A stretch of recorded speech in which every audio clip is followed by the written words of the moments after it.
시청자 여러분 안녕하십니까? 수요일 뉴스나우 시작합니다. 미국과 일본이 관세 협상을 타결했습니다. 도널드 트럼프 미국 대통령은 일본과 무역 협상을 마쳤다며 일본은 15%의 상호 관세를 내게 될 것이라고 밝혔습니다. 자동차 관세 역시 25%에서 최종 15% 부과로 하향 조정됐는데요. 국제부 연결해서 자세한 소식 들어보겠습니다. 박영진 기자 전해주시죠. 네, 트럼프 대통령이 자신의 SNS를 통해 일본과의 관세 협상 타결 소식을 알렸습니다.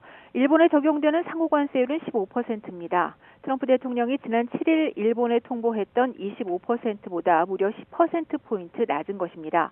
트럼프 대통령은 또 일본과 역대 최대 규모의 거래를 성사시켰다면서 일본은 미국에 5,500억 달러, 우리 돈 759조 원을 투자하고 수익의 90%를 받게 될 것이라고도 밝혔습니다. 그러면서 이 거래는 수십만 개의 일자리를 창출할 것이며 전례가 없는 것이라고 강조했습니다. 또 아마 가장 중요한 건 일본이 자동차와 트럭, 쌀과 일부 농산물 시장을 개방하는 것이라면서 일본의 상호 관세 15%를 부과할 것이라고 밝혔습니다. 트럼프 대통령은 이날 백악관에서 열린 공화당 의원들과의 행사에서도 관련 발표를 이어갔는데요. 알래스카의 LNG 사업과 관련해 일본이 미국과 합작법인을 설립할 것이라고 밝혔습니다. 이는 미국이 추진 중인 알래스카 LNG 가스관 건설 프로젝트와 관련된 것으로 보입니다. 트럼프 대통령은 일본과의 합의가 위대하다며 이번 합의에 대한 만족감을 크게 드러내기도 했습니다. 결국 일본은 미국과의 협상에서 알래스카 LNG 사업을 비롯해 거액을 투자하고 자동차와 농산물을 개방하는 조건으로 기존 25%의 관세율을 15%로 낮춘 것으로 보입니다. 이런 가운데 일본은 일본산 자동차에 대한 관세 25%를 절반인 12.5%로 하향 조정하기로 했다고 밝혔습니다. 이전부터 적용되어 왔던 2.5%를 합친 15%에 최종 합의했다고 설명했습니다. 이시바 일본 총리는 기자들과 만나 협상 타결에 대해 2월부터 국익을 걸고 전력으로 협상해 왔다면서 내용은 앞으로도 보고를 받을 것이고 필요하다면 트럼프 대통령과 전화 또는 대면 회담을 할 것이라고 말했습니다. 일본은 다음 달 1일 관세 발효를 9일 앞두고 8차 대면 협상 끝에 합의를 이뤄냈는데요. 우리나라는 여한구 통상교섭본부장과 구윤철 기재부 장관이 25일 베센트 미 재무장관 등과 함께 한미 2+2 협의에 나설 예정입니다. 지금까지 국제부에서 YTN 박영진입니다. 이런 가운데 김정관 산업통상자원부 장관이 관세 협상을 위해서 방미길에 올랐습니다. 김 장관은 미국과 일본의 협상 타결 결과를 면밀히 살펴보고 있다며 잘 협의하고 오겠다고 밝혔습니다. 취재기자 연결합니다. 최혜영 기자, 우리 정부도 총력전에 나섰군요. 네, 미국과 일본이 관세 협상을 타결한 가운데 우리 정부도 발걸음이 빨라졌습니다. 오늘 오전에는 김정관 산업통상자원부 장관이 방미길에 올랐는데요. 취임 이틀 만에 첫 방문입니다. 김 장관은 출국 전 협상 계획을 묻는 기자들 질문에 잘 협의하고 오겠다며 말을 아꼈습니다. 또 미국과 일본의 협상 타결 소식에 대해서도 짧은 답변을 남겼는데요. 직접 들어보시죠. 장관님, 지금 일본 협상 타결됐는데 우리 협상에 좀 영향을 줄까요? 그 부분도 면밀히 살펴보고 있습니다. 그러니까 잘 다녀오겠습니다.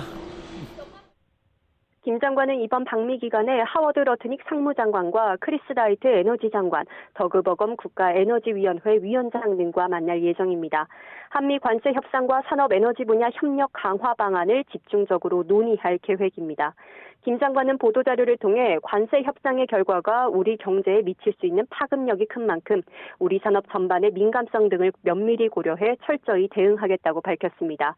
아울러 이를 계기로 한미 간 산업과 에너지 분야 협력이 한 단계 발전할 수 있는 포지티브 섬, 그러니까 상생의 결과를 도출할 수 있도록 총력을 다하겠다고 강조했습니다.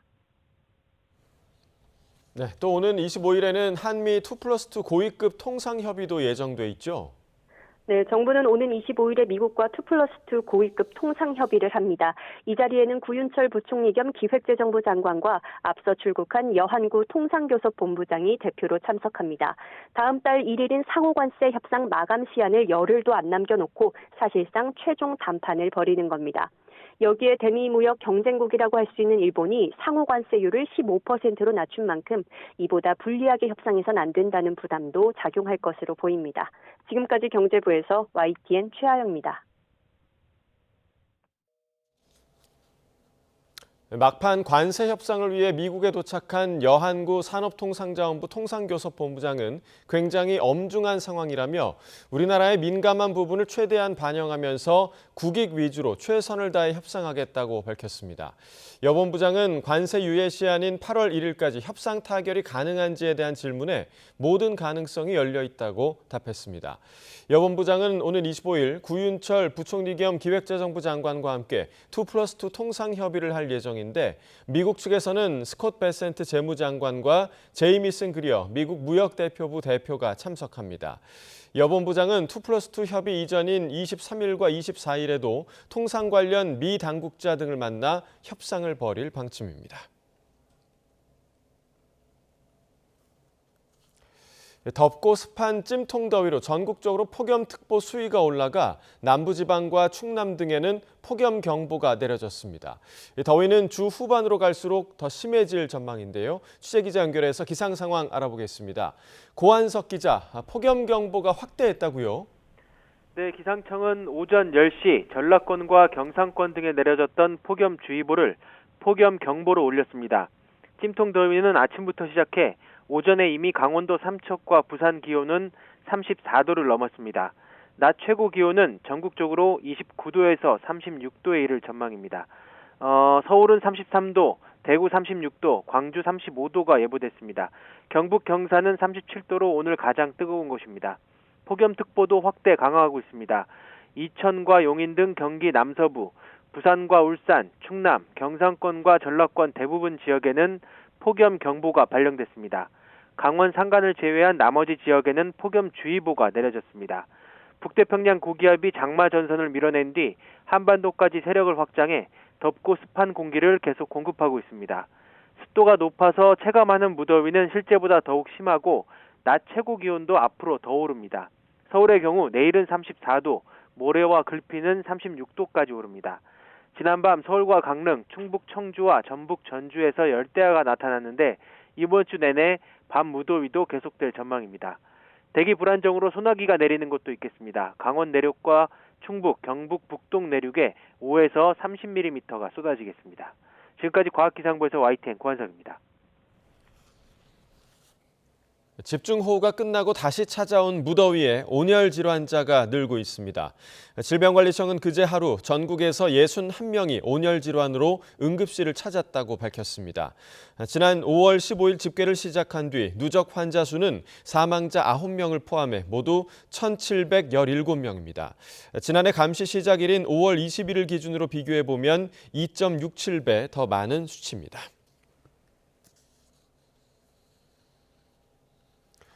지난 20일 새벽 폭우와 산사태로 가평군 일대가 심각한 피해를 입었죠.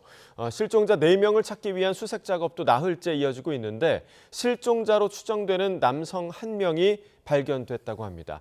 현장에 나가 있는 취재기자 연결하겠습니다. 양동훈 기자. 네, 경기 가평군 수해 현장에 나와 있습니다. 네, 지금 양 기자가 있는 곳이 어디입니까? 네, 지금 제가 나와 있는 이곳은 가평군 상면에 있는 유원지 인근입니다. 지금 보시는 것처럼 제 뒤로 하천변 도로가 부서지고 나무나 토사로 도로가 막혀 있는 모습도 확인하실 수 있는데요. 조금 전인 오전 10시 반쯤 이곳 바로 근처에서 실종자로 추정되는 남성 1명이 발견됐습니다. 아직 구체적인 신원이 확인되지는 않았는데요. 경찰과 소방당국은 발견된 사망자가 실종된 사람 중 1명이 맞는지 신원을 정확히 확인하고 있습니다. 앞서 저희는 일가족이 수해를 당했던 캠핑장도 다녀왔는데요. 전봇대는 모두 무너져 있었고 콘크리트 단이도 끊어진 상태였습니다. 하천 중간중간에는 사람 키보다 더 큰 높이로 나무와 토사, 쓸려온 자재도 뒤엉켜 쌓여 있었습니다. 캠핑장 내부로 들어가 보면 산 쪽으로 올라가는 산책로는 쓸려 내려온 바위와 토사, 나무로 아예 막혀버린 상태였고 가건물도 쏟아진 토사에 파묻힌 수준이었습니다. 현장에서 만난 캠핑장 관계자는 난간에 매달려 있던 아들은 힘겹게 구조했지만 나머지 가족들은 생사를 확인할 수 없었다고 당시 상황을 전했습니다. 네, 경기 북부 지역도 이번 폭우로 인명피해가 컸죠? 네, 이번 집중호우로 경기 북부 지역에서는 4명의 사망자가 발생했습니다. 오전 10시 반에 발견된 실종자가 현재는 사망 추정인데 사망자로 확인되면 총 5명으로 늘어나게 됩니다. 그리고 가평에서는 현재 4명이 실종된 상태입니다. 방금 상황을 전해드렸던 캠핑장에서 일가족 4명이 수해에 휩쓸려 큰아들은 구조됐지만 아버지는 숨졌고 엄마와 아들은 아직도 실종 상태입니다. 대보리와 덕현리에서도 각각 남성 1명씩 실종된 것으로 파악됐는데 만약 조금 전 발견된 사망자의 신원이 실종자 중 1명인 것으로 확인된다면 실종은 3명으로 줄어들게 됩니다. 소방당국은 실종자 수색에 총력을 기울이고 있는 상황인데요. 수색 작업을 벌이는 도중 실종자로 집계되지 않았던 사망자가 앞으로 추가로 더 나올 가능성도 배제하기는 어렵습니다. 가평군에서는 현재 이재민 60여 명이 집을 떠나 임시 대피시설에서 생활하고 있습니다. 주택이나 도로가 유실되는 등 시설 피해도 50여 건으로 파악돼 300억 원이 넘는 재산 피해가 난 것으로 잠정 집계됐는데 피해 규모 앞으로도 계속 더 늘어날 가능성이 있습니다. 네, 실종자들을 찾기 위한 수색이 나흘째 이어지고 있는 건데 아무래도 현장이 쉽지 않은 상황이라고요? 네, 소방과 경찰, 군 등은 연일 실종자 수색을 위해서 총력을 기울이고 있습니다. 특히 소방은 국가소방동원령까지 내려서 중앙119 구조본부는 물론 서울과 강원에서까지 구조대원들을 지원받아 현장에 투입하고 있습니다. 헬기와 드론, 그리고 구조견에 수상 보트까지 동원해 수상 수색에서 나서고 있지만 수색에는 어려움을 겪고 있는 상황입니다. 이곳 가평군은 지역 대부분이 해발 1000m를 오르내리는 산악지형으로 곳곳에 계곡이 흐르고 있습니다. 그렇다 보니 원래부터 교통이 편하지 않은 곳인데 폭우와 산사태로 다리가 끊어지거나 도로가 막힌 곳들도 많아 추가 산사태나 붕괴 위험까지 있는 상황입니다. 네, 피해 지역 일부에서는 통신도 불안정한 상태라 위성전화기까지 동원해가며 수색에 안간힘을 쏟고 있습니다. 또 실종자가 멀리 떠내려갔을 가능성을 고려해 한강 하류까지도 수상 수색 범위를 넓혀둔 상황입니다. 지금까지 경기 가평군 수해 현장에서 YTN 양동훈입니다. 조은석 특별검사팀이 구속영장이 기각된 김용대 드론작전 사령관을 오늘 다시 불러 조사합니다. 언론사 단전 단수 의혹과 관련해 허석곤 소방청장도 소환한 특검, 이상민 전 장관에게도 출석을 통보했는데요. 현장에 취재기자 나가 있습니다. 김철희 기자. 네, 내란 특검 사무실에 나와 있습니다. 네, 드론작전 사령관이 오늘 다시 특검 조사를 받는다고요? 네, 조은석 특검팀은 김 사령관에게 오늘 오후 2시까지 나와 조사받으라고 통보했습니다. 김 사령관 구속영장이 기각되긴 했지만 외환 혐의 수사와는 직결되지 않아 진행에 문제가 없다고 보고 있는데요. 평양 무인기 투입 작전을 숨기기 위해 허위 공문서를 작성했다는 김 사령관 혐의를 법원도 인정했다는 게 특검 판단입니다. 오늘 조사에선 김 사령관이 왜 작전을 숨기려 했는지 규명한 뒤 배후에 김용현 전 국방부 장관과 윤석열 전 대통령이 있었는지까지 살펴본다는 계획입니다. 언론사 단전 단수 시도에 대해서도 수사가 속도를 내는 것 같습니다. 네, 그렇습니다. 특검팀은 오늘 오전 10시부터 허석곤 소방청장을 참고인으로 불러 조사하고 있습니다. 허 청장은 앞서 국회에 나와 경찰청에서 단전단수 요청이 있으면 협조하라는 이상민 전 장관 전화를 받았다고 진술한 인물입니다. 혐의 다지기에 주력해온 특검은 모레 이상민 전 행정안전부 장관도 피의자 신분으로 소환해 조사를 이어갈 예정입니다. 이 전 장관을 상대로는 윤 전 대통령으로부터 관련 지시를 받았는지 집중적으로 캐물을 것으로 보입니다. 네, 최상병 특검 소식도 알아보죠. VIP 경로서를 인정하는 관련자 진술이 또 추가됐군요.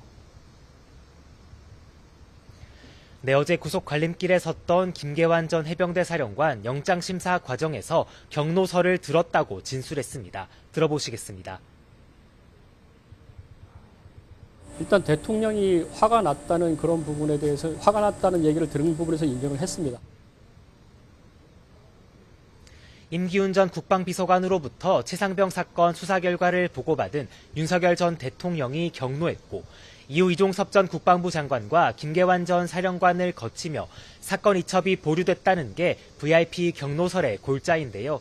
김 전 사령관은 심사에서 경로서를 전달한 인물이 임기훈 전 비서관일 수 있다고 진술하기도 했습니다. 특검은 모레 이 전 장관이 초동 수사 결과를 보고받는 자리에 배석한 허태근 전 국방부 정책실장도 불러 조사할 예정입니다. 지금까지 내란특검 사무실에서 YTN 김철입니다. 김건희 여사 특별검사팀이 청탁성 선물로 의심되는 다이아몬드 목걸이에 이어 명품 가방 영수증도 통일교에서 확보한 거로 알려졌습니다. 특검은 집사 게이트 핵심 인물인 김예성 씨 아내를 소환해 조사하고 있는데요. 취재기자 연결합니다. 안동준 기자. 네, 서울 광화문에 있는 김건희 특검 사무실 앞입니다. 네, 특검이 통일교 청탁 의혹과 관련해서 핵심 물증을 확보한 거로 알려졌죠?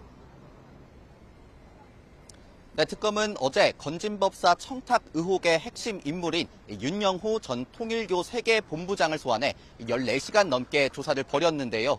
이 특검은 통일교에서 김 여사에 대한 청탁성 선물이라 의심되는 다이아몬드 목걸이에 이어 명품 가방 영수증도 확보한 것으로 알려졌습니다.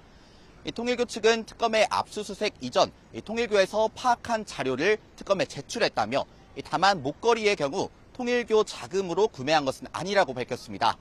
해당 목걸이를 건진법사 전성배 씨에게 전달한 윤 전 본부장 측은 통일교 서울본부 압수수색 과정에서 특검이 확보한 거라면서 반박하는 것으로 전해졌습니다. 앞서 서울 남부지검은 지난 5월 이 목걸이를 구매한 명품 매장을 압수수색해 영수증 등을 확보했는데요. 해당 사건을 이첩받아 특검이 이를 통해 목걸이를 구매한 사람의 신원을 특정했을 가능성도 있습니다. 왜 영수증이 통일교에서 발견됐는지, 이를 구매하는데 어떤 자금이 쓰였는지 성격을 파악하는 게 수사의 핵심이 될 걸로 보입니다. 네, 집사 게이트 수사 상황에 대해서도 전해주시죠. 네, 김건희 여사 집사로 알려진 김예성 씨 아내 정모 씨가 오전 9시 40분쯤 특검에 출석했습니다. 정 씨는 청탁성으로 의심되는 기업의 대규모 투자 이후 이 지분을 매각해 46억 원을 챙긴 이노베스트 코리아의 유일한 사내 이사였습니다. 당시 이노베스트 코리아 대표도 김예성 씨와 가까운 사이로 알려진 윤재현 참손푸드 대표로 알려지면서 김 씨 차명 회사가 아니냐는 의혹이 불거졌습니다. 특검은 46억 원이라는 수익금이 실소유주인 김예성 씨에게 간 것이 아닌지, 이를 넘어 김건희 여사에게까지 흘러갔는지 정 씨에게 집중적으로 추궁할 전망입니다. 또 인터폴 적색 수배가 내려진 남편 김예성 씨의 행방과 김 씨가 자진 귀국해 특검에 출석할 의사가 있는지 등을 파악할 것으로 보입니다. 이외에도 오늘 잇따라 소환 조사가 이루어지죠? 네, 먼저 집사 게이트에 연루된 정근수 전 신한은행 부행장과 최서구 경남스틸 대표가 오전 10시에 JB 우리캐피탈 관계자는 오후 2시에 특검에 출석합니다. 삼부토건 주가 조작 의혹과 관련해선 이일준 회장과 이응근 전 대표가 구속된 지 닷새 만에 처음으로 조사를 받게 됩니다. 도이치모터스 2차 주가 조작 당시 김 여사 계좌 관리인으로 알려진 이종호 블랙펄 인베스트 대표는 그제에 이어 두 번째 조사를 받고 있습니다. 특검은 김 여사 최측근으로 알려진 조현경 전 대통령실 행정관도 불러 조사하고 있는데요. 지난 2022년 6월 나토 순방 당시 김 여사가 착용한 명품 목걸이가 재산 신고에 빠졌다는 논란이 있었는데, 이 목걸이를 누가 제공했는지 등을 추궁할 것으로 보입니다. 지금까지 김건희 특검 사무실에서 YTN 안동준입니다. 강선우 후보자의 갑질 의혹에서 시작된 논란이 잦아들기는커녕 여권 전체 뇌관으로 확산하는 모양새입니다. 국민의힘은 그동안 미루던 의원총회를 열고 윤희숙 혁신안과 전환길 씨 입당 등을 논의했습니다. 국회 취재기자 연결합니다. 강민경 기자. 네, 국회에 나와 있습니다. 네, 여가부 강선우 장관 후보자 논란의 불똥 민주당으로 옮겨붙는 모양새라고요?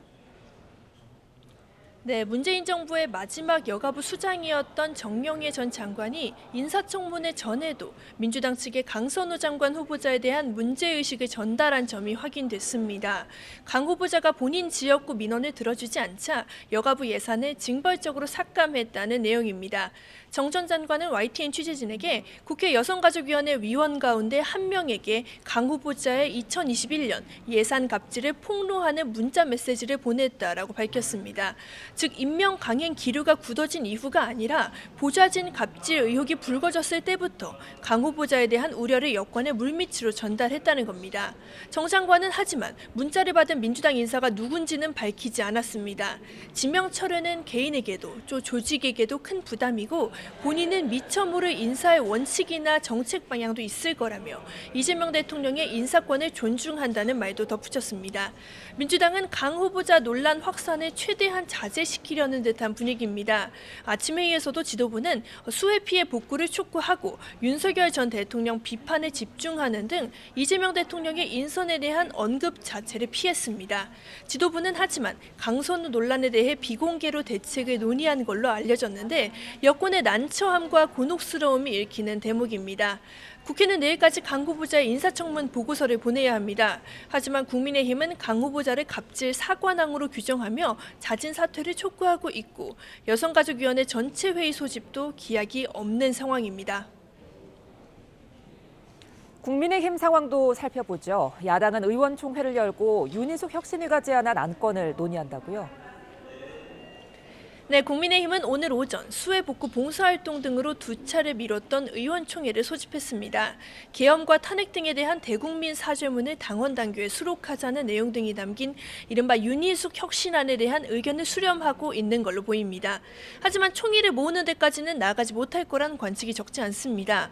당장 YTN이 접촉한 의원들은 다음 달 22일 전당대회까지 어떻게 당원 당규를 개정하느냐, 의원들 의견이 제각각인데 먼저 들어보는 자리가 필요하지 않겠느냐며 난색을 보였습니다. 윤희숙 위원장이 송원석 비대위원장과 나경원, 윤상현, 장동영 의원 등을 인적쇄신 대상으로 지목하면서 국민의힘 주류의 반감을 얻었다는 점도 영향을 미칠 걸로 보입니다. 한편 국민의힘 당권 레이스에도 이제 막 불이 붙었습니다. 오늘은 대표적 탄핵 반대파였던 재선의 장동혁 의원이 당대표에 공식 출사표를 던졌습니다. 또 친한동훈계로 꼽히는 초선 주진우 의원도 깜짝 출마를 선언했습니다. 새 지도부 선출까지 앞으로 한 달, 당권 주자들은 탄핵 찬반, 전한길 씨 입당, 내부 쇄신 등 첨예한 이슈에 대한 입장을 피력하며 경쟁할 걸로 보입니다. 한편 7월 임시국회 중인 국회는 오늘 오후 본회의를 열고 여야 이견이 적은 비정점 법안들과 김상환 헌법재판소장 후보자 임면 동의안을 처리합니다. 농업사법 가운데 일부 법안과 AI 교과서의 법적 지위를 교육자료로 낮추는 초중등 교육법 개정안 등이 국회 문턱을 넘을 전망입니다. 앞서 국회의장 주재 회동에서 여야 원내대표는 민주당이 과거 행적으로 문제 삼던 국민의힘목 국가인권위원회 위원 2명의 선출안을 상정하지 않기로 합의를 보면서 오늘 본회의는 충돌 없이 마무리될 가능성이 커졌습니다. 지금까지 국회에서 YTN 강민경입니다. 이재명 대통령은 오늘 용산 대통령실에서 구윤철 기획재정부 장관과 정성호 법무부 장관 등 신임 장관 9명에게 임명장을 수여했습니다. 또 장관급인 대통령 직속 김경수 지방시대위원장에겐 위촉장을 전달했습니다. 이 대통령은 신임 장관들과 김 위원장에게 잘 부탁한다며 축하 인사를 했고 배우자들에게도 꽃다발을 전했습니다. 김정관 산업통상자원부 장관은 관세 협상을 위해 미국으로 출국하면서 오늘 임명식에는 참석하지 못했습니다. 민생회복 소비 쿠폰 신청자가 이틀 만에 1,400만 명을 넘어섰습니다. 오늘은 출생연도 끝자리가 3과 8이면 신청할 수 있는데요. 취재기자 연결해 자세히 알아봅니다. 최기성 기자, 쿠폰 지급 첫 주부터 신청자가 몰리고 있군요. 네, 민생회복 소비 쿠폰 신청 접수는 그제 시작했는데 이틀 만에 신청자가 1,400만 명을 넘어섰습니다. 행정안전부는 어제 자정 기준 전체 대상자 가운데 28.2%인 1,428만 6천 명이 신청을 마쳤다고 밝혔습니다. 그제 697만여 명, 어제 731만 명이 신청했습니다. 이들에게 지급되는 액수는 모두 2조 5,860억 원입니다. 지역별로는 경기가 384만 명으로 가장 많았고 서울과 인천, 경남 등이 뒤를 이었습니다. 신청자 대부분은 카드로 소비 쿠폰을 받았습니다. 구체적으로 보면 신용카드나 체크카드가 1,000만 명이 넘었고 지역 사랑상품권도 모바일이나 카드로 받은 신청자가 216만 명입니다. 기본적으로 신청 다음 날부터 사용할 수 있지만 선불카드와 종이 형태로 받은 지역 사랑상품권은 당일부터 바로 쓸 수 있습니다. 지급 첫 주인 이번 주는 출생연도 끝자리 기준으로 요일별로 신청을 받고 있습니다. 어제는 출생연도 끝자리가 2와 7이 대상이었고 오늘은 3과 8에 해당하면 신청 가능합니다. 신청은 주소지 주민센터에서 직접 하거나 카드사 홈페이지나 앱으로도 가능합니다. 지금까지 전국부에서 전해드렸습니다. 사제 총기를 이용해 아들을 살해하고 자신의 집에 폭발물을 설치한 혐의 등을 받는 60대 조모 씨가 구속됐습니다.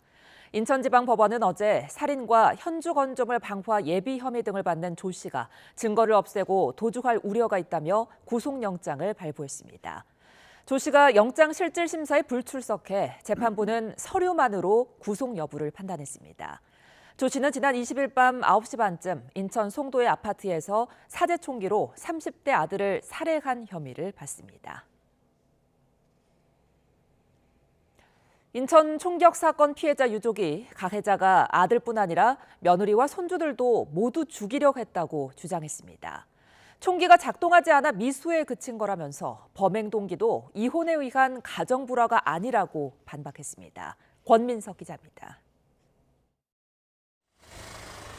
성공한 전처에게 열등감을 느껴 범행했을 거란 추측 등이 난무하자 유족 측이 처음으로 입장 표명에 나섰습니다.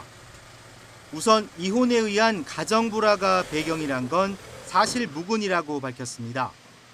구속된 62살 조모 씨와 전 부인은 25년 전 이혼했지만 아들이 결혼할 때까지 사실혼 관계로 동거했고 숨진 아들 역시 8년 전 이혼 사실을 뒤늦게 알고도 내색하지 않는 등 다른 갈등은 없었다고 선을 그었습니다. 특별히 동기라고 할 만한 부분이 현장에서 예를 들어서 피의자가 그런 말을 했다거나 소리를 질렀다거나 이런 부분이 없기 때문에 확인이 되지 않고 있습니다. 특히 조 씨가 아들뿐만 아니라 현장에 있던 모두를 대상으로 무차별 살인을 계획했다고 주장했습니다. 아이들을 피신시킨 며느리가 남편을 구하려고 방 밖으로 나오자 조 씨가 총기를 재정비해 소리치며 추격했고 아이들이 숨은 방으로 문을 잠그고 들어가자 수차례 열려고 했지만 실패했단 겁니다. 또 아들에게 총을 쏜 뒤 옆에 있던 피해자 지인에게도 2차례 방아쇠를 당겼지만 불발됐다면서 총기 문제로 미수에 그쳤을 뿐 제대로 작동했다면 전부 죽었을 거라고 우려했습니다. 유족 측은 조 씨에게 참작할 만한 동기는 전혀 없다면서도 피의자 신상 공개는 강하게 반대했습니다. 조 씨 얼굴이 알려지면 끔찍한 범행을 직접 목격한 어린 자녀들에게 2차 피해가 생길 수 있다고 지적했습니다. 이어 아이들이 두려움보다 아빠의 사랑과 기억을 더 오래 간직할 수 있게 배려와 침묵을 부탁한다며 사건 보도 자제를 당부했습니다. 경찰은 유족 입장을 토대로 구체적인 진술을 피하는 조 씨를 추궁해 범행 경위를 규명할 방침입니다. YTN 권민석입니다.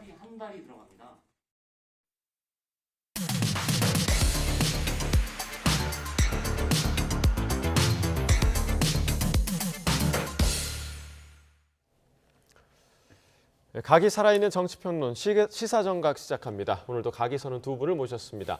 김영주 세명대 특임교수, 홍석준 전 국민의힘 의원과 이야기 나눠보겠습니다. 어서 오십시오. 네, 안녕하십니까. 네. 자, 며칠째 저희가 계속해서 이제 강선우 여가부 후보자, 장관 후보자 논란과 관련한 이야기를 하고 있는데 오늘도 역시 강선우 후보자 이야기로 좀 시작을 해봐야겠습니다.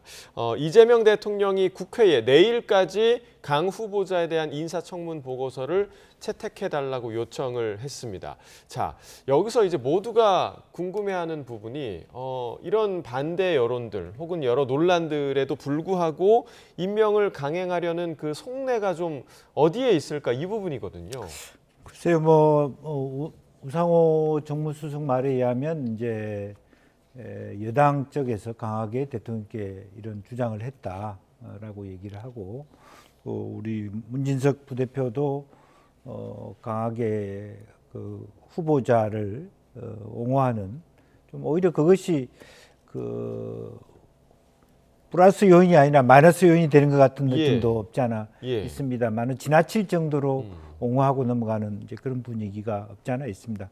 그러나 여전히 대통령실이 가타부타 말은 하지 않고 이제 그런 상태에서 기본적으로는 이제 이준석 교육부총리 부부는 이제 사퇴를 시키고 강선우 의원은 이제 받아들이는 형태로 가는 것 같습니다. 예. 다만 과거에도 장관이 되고 난 다음에도 30일이 넘지 못해서 스스로 내려오는 그런 경우도 있었습니다. 그렇기 때문에 너무 초창기에 대통령이 제청한 후보자들을 한 명도 아닌 두 명, 특히 더군다나 현직 국회의원을 후보자로 모시고 가서 결과적으로는 낙마시키는 건 대통령과 대통령실의 부담이 너무 크다라는 거고, 강 후보자 스스로도 만약 이 상태에서 여러 가지 흠결로 인해서 장관이 되지 못했을 경우에 예.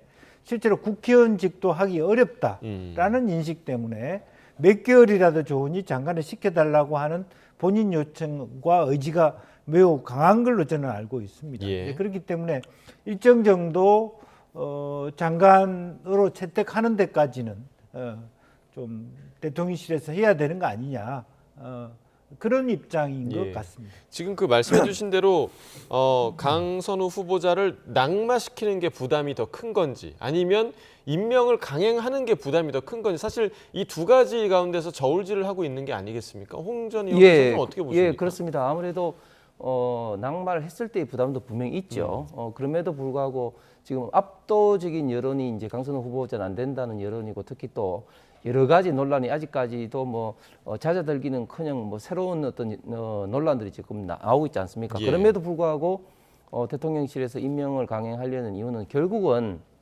이재명 대통령의 저는 친소관계가 결정적인 요인이라고 봅니다. 예. 강선우 후보자는 대표적인 또 친명계 의원이고, 또 이 부자리를 덮어줬다는 그런 어떤 대표적인 사례로 해서 그런 어떤 친밀함이 전 국민에게 지금 알려져 있는 상황인데, 이재명 대통령 인사 스타일을 보면 굉장히 본인이 좋아하는 인사에 대해서는 어떤 문제가 있더라도 끌고 가겠다는 그런 의지가 굉장히 좀 강한 것 같습니다. 대표적으로 강선우 후보자뿐만 아니라 그저께 또 임명된 김의겸 새만금 개발청장이라든지 또 최동석 인사처장이라든지 이런 사람들도 보면 그동안 계속해서 많은 비판과 논란이 있음에도 불구하고 임명을 하는 거 보면 결국은 이재명 대통령의 좀 인사 스타일이다. 자기 사람은 챙겨가겠다 하는 어떤 강력한 어떤 그런 어떤 고집 뭐 이런 것들이 배경이 있는데, 그래서 그런 것들이 제가 볼 때는 설사 임명을 강행하더라도 나중에 더 큰 문제, 후유증이 저는 있을 거라고 예상이 됩니다. 예. 그 이재명 대통령 스타일 자체가 뭐 현안과 관련해서 이제 본인의 생각이 있으면 바로바로 좀 밝히는 스타일, 좀 시원시원하게 밝히는 스타일인데, 이 문제와 관련해서는 유독 지금 계속해서 침묵을 지키고 있단 말이죠. 네. 그 침묵의 의미가 좀 뭘까요? 그동안에 그 강 의원이 어쨌든 이재명 대통령이 대통령 되는 데까지 상당히 많은 희생과 열정이 있었다라고 하는 부분인 거고, 예. 또 일정 정도의 대통령뿐만 아니라 대통령 부인과의 관계라든지 친소관계라고 하는 것도 온정주의적 관점에서 좀 영향을 지니고 있다라고 보여지고요. 예. 또 하나는 아마 이제 이재명 대통령께서 생각하는 여성가족 정책이라고 하는 것이 상당히 강선우 의원이 지니고 있는 어떤 그동안의 경험, 연구 경험을 비롯해서 그런 국제활동 이런 것들이 아마 이재명 대통령 본인이 생각하는 여성가족 정책의 비전과 맞닿아 있는 부분도 없지 않아 있을 것이다. 저는 그렇게 보여집니다. 예. 자, 오늘 그리고 한 보도에 따르면 그 이제 얼마 전에, 그러니까 이틀 전이었죠. 문재인 정부 때 여가부 장관이었던 정영애 전 장관이 이 강선우 장관 후보자에 대한 문제의식을 민주당 의원들에게 전달을 했는데, 그러니까 그걸 알고도 민주당 의원들이 좀 침묵을 했다, 이런 보도도 나왔더라고요. 예, 아무래도 이제 정영애 전 여가부 장관 여가부 장관 같은 경우는 사실은 이제 여성계 이제 대모인데, 그렇게 여성계의 어떤 대모이자 또 문재인 정부 때 장관을 했음에도 불구하고 본인이 당했던 예산 갑질을 민주당 의원들에게 이야기했다 하면은 상당히 본인이 그동안 좀 마음에 굉장히 좀 상처를 많이 받았다는 증거 아니겠습니까? 예. 그래서 해바라기 센터를 강서구 일대 설치하라고 했는데 실질적으로 해바라기 센터의 가장 핵심적인 산부인과 의사 선생님을 확보할 수가 없기 때문에 좀 나중에 하자고 이렇게 이제 좀 완곡하게 거절을 하게 되니까 하라면 하라지 무슨 말이 많아 그런 식으로 해서 해바라기 센터와 전혀 관계없는 여가부의 당시 기획조정실 예산을 30% 이상 삭감했다는 거 아니겠습니까? 예, 예. 그래서 거기에 대해서 사과도 하고 하면서 이제 복구는 했지만 그런 어떤 예산 갑질이 결국은 있어서는 안 된다는 식으로 이제 정영희 장관이 이야기를 했음에도 불구하고 당시에 민주당 의원들이 침묵을 한 것은 그만큼 강선우 의원이 있던 갑질로 인해서 보좌관들에 대한 어떤 변기 수리 갑질 또 쓰레기 분리수거 이런 갑질로 인해서 문제가 되는데 그런 이야기가 나왔을 때는 더 폭발성이 있기 때문에 알고도 결국은 이제 청문회 어떤 분위기에서 이야기를 이제 할 수가 없었고 예. 결국은 이제 그런 것들이 또 정영희 장관의 이제 분노를 이제 폭발해서 이제 다른 어떤 지인들에게 알리게 됐고 그것들이 이제 언론을 통해서 이제 알려지게 됐는데 제가 볼 때는 강선우 후보자 이런 어떤 갑질 행태는 비단 이런 것뿐만 아니라 아마 훨씬 더 많이 있을 겁니다. 이미 이제 학교 관련해서도 무단으로 뭐 몇 주 수강 어떤 뭐 학생들에게 알리지도 제대로 알리지도 않고 뭐 강의를 하지 않았다. 예, 강의를 하지 않았다라는 예. 그런 것도 이미 알려졌지만 그 말고도 훨씬 더 많은 사례들이 나올 가능성이 많아 보입니다. 예, 자 지금 말씀 주시는 중에 속보가 하나 들어와서 좀 전해드리겠습니다. 앞서도 저희가 가평군에서 실종자로 추정되는 남성 한 명이 발견됐다는 소식을 전해드리기도 했는데 이번에는 경남 산청군에서 폭우 피해 매몰자로 추정되는 시신 한 구가 발견됐다라는 소식이 지금 추가로 들어왔습니다. 오늘 오전에 발견이 됐는데 이 사고 장소에서 500m 아래 경호강 휴게소 인근에서 시신 한 구가 발견됐다라는 소식이 전해졌고요. 현재 신원을 확인 중에 있으나 시신이 많이 부패돼 있어서 신원 파악하는데 시간이 조금 걸릴 것 같다라는 소식이 들어왔습니다. 관련된 소식 추가적으로 들어오는 대로 계속해서 전해드리겠고요. 저희가 이제 강선우 후보자 이야기를 나누고 있었습니다. 그러니까 지금 민주당에서는 굉장히 대통령실의 강행 분위기가 감지된 이후부터는 계속해서 좀 엄호하는 분위기가 많이 나오고 있거든요. 그런데 이 엄호를 하기 위한 그런 발언들이 오히려 더 이 문제를 더 키우는 듯한 그런 분위기더라고요. 맞습니다. 제가 보더라도 너무 지나치게 엄호하는 것은 국민들의 감정을 오히려 상하게 하고 오히려 결과적으로 강선우 후보자를 위하는 일이었는데 강선우 후보자에게 부담을 더 주는 그런 결과를 낳을 수도 있고 아시는 바와 같이 문진석 수석이 실제로 국회의원과 보좌관의 관계는 그 매우 뭐 가족 같고 동지적인 관계여서 쓰레기 청소도 할 수 있고 뭐 할 수도 있고 뭐 이런 논의를 했습니다. 근데 과거에는 사실 좀 그런 관계도 있었어요. 그러니까 실제적으로 보면 국회의원 저도 뭐 우리 보좌관들 옛날 보좌관입니다만은 그때 당시도 공식적 자리가 아니었을 때는 형 동생이라고 불렀던 뭐 운동권들의 동지들 뭐 이런 부분이 있었습니다만 세월이 흘러서 지금은 사실은 굉장히 어떤 직장과 어떤 그런 모습이거든요. 그러니까 옛날처럼 뭐 보좌관을 통해서 내가 국회의원을 하겠다 그런 사람들은 그런 걸 물었을 수 있지만 지금은 나의 생계를 위해서 나의 전문성을 위해서 고용되었다고 하는 것은 국회의원이 과거 같은 방식으로 하는 건 사실은 갑질이 되는 거예요. 그런 면에서 문진석 의원이 좀 과한 어떤 얘기를 했다라고 하는 부분이고 오히려 저런 부분도 오히려 실제적으로 보면 대통령에게 정상적인 얘기를 하기보다는 아마 대통령은 강 장관 후보를 옹호할 거야. 옹호하는 걸 좋아할 거야. 이런 식으로 스스로가 더 자가 발전해서 오히려 결과를 더 나쁘게 만드는 그런 부분이 없잖아 있을 수 있다라고 하는 것을 좀 지적하지 않을 수 없습니다. 예, 자 민주당 내부에서도 이제 의원들 간의 의견이 서로 좀 갈리는 모습도 좀 보이고 있긴 한데 그래도 민주당은 지금은 절대 강선우 후보자의 낭만은 없다 이런 입장입니다. 오늘 아침 민주당 대변인은요, 국회 290명의 국회의원들 대다수가 이러한 문제와 관련해서 다들 떳떳한가 하는 그런 질문을 던지기도 했는데 그 내용 함께 들어보겠습니다. 사실은 290명 국회의원들 대다수가 이 부분에 관련해서 본인들이 떳떳한가?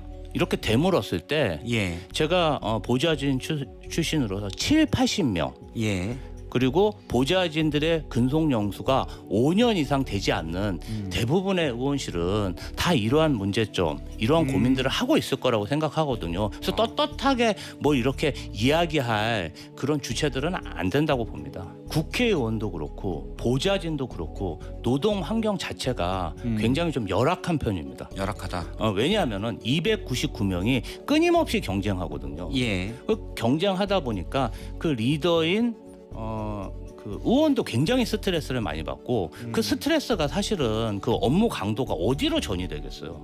강선우 후보자 자체가 아주 오래 재선이긴 하지만 오래 국회의원 생활도 한 게 아니고 또 민주당은 정치 결사체 아니겠습니까? 젊은 정치인을 키우라고 이야기는 하지 굉장히 강조를 많이 하고 있어요. 뭐 젊은 정치인이기 때문에 싹을 밟지 말고 키워야 된다라는 말씀이신 거죠? 좀 만회할 기회를 주셨으면 좋겠어요. 네, 이 인터뷰도 조금 논란이 되긴 했습니다. 그러니까 본인들은 다른 국회의원들은 떳떳하냐, 누가 돌을 던지겠냐, 뭐 이런 의미 같은데요. 지금 강선우 후보자가 갑질하는 것이 다른 의원들도 뭐 그렇다 그렇기 때문에 강선우만 이런 식으로 이제 욕해서 낸다 이런 어떤 이야기인데 저는 강선우 후보자를 지금 이제 엄호하기 위해서 저런 식으로 이야기를 한다는 것은 오히려 이재명 대통령이 그리고 민주당에게 더 큰 부담과 국민들의 어떤 비판이 있을 거라고 봅니다. 좀 전에 이제 문진석 의원 같은 경우도 어떻게 보면 또 더 강선우 후보자에 대한 어떤 국민들의 분노에 대해서 불을 질렀는데 김지호 대변인 저 이야기도 저는 볼 땐 저 같은 경우를 한번 예를 들면 저는 한 번도 제 방에 있는 보좌관 비서관들에 대해서 제가 나가라 이렇게 면직 강요를 한 적이 없습니다. 오히려 이제 우리 방에 있던 식구들이 7급에서 5급으로 이제 승진할 기회가 있어서 다른 방으로 간다든지 아니면 뭐 다른 시의원으로 나갈 기회가 있어서 나간다 이런 어떤 경우는 있지만 그건 없었는데 이런 어떤 상황에서 강선우 후보자를 보호하기 위해서 다른 의원들도 다 갑질을 한다 이런 식으로 싸잡아서 비판하는 것은 오히려 굉장히 문제를 좀 호도를 하고 강선우 후보자에 대한 어떤 디펜스를 넘어서 국민을 새롭게 또 불을 지르는 그런 어떤 문제의 또 발언이 아닌가 생각합니다. 이 문제의 본질을 좀 흐리는 듯한 그런 느낌도 좀 들고요. 자, 이와 같은 여당의 엄호 속에 정작 강선우 후보자 본인은 무대응으로 지금 일관하고 있는 상황인데요. 오늘 아침 김상욱 의원은 강 후보자를 향해 이런 요구를 했는데요. 함께 들어보겠습니다. 좀 후보자께서 결자 해제의 심정으로 후보자께서 좀 직접 나서주셨으면 하는 생각이에요. 의혹들에 대해서 직접 소명도 하시고 또 진정 어린 진심 어린 반성도 국민들께 보이면서 결국 국민들이 못 받아들이고 있는 게 문제니까요. 국민들께서 반발하는데도 강행한다는 것에 대해서 상당한 좀 불쾌감을 가질 수도 있는 부분이 아닐까라는 우려가 있습니다. 자, 그러니까 이제 본인이 직접 좀 소명을 했으면 좋겠다 이런 의견인데 뭐 강선우 후보자가 본인이 지금 직접 나와서 그런 얘기를 할 수 있는 상황이겠습니까? 어떻게 보시나요? 사실 지금은 소명을 떠나서 대통령실의 입장은 솔직히 본인 스스로가 물러나는 발언을 정말 자발적 사퇴를 선택해 줬으면 하는 관계자들의 입장이 없지 않아 있을 겁니다.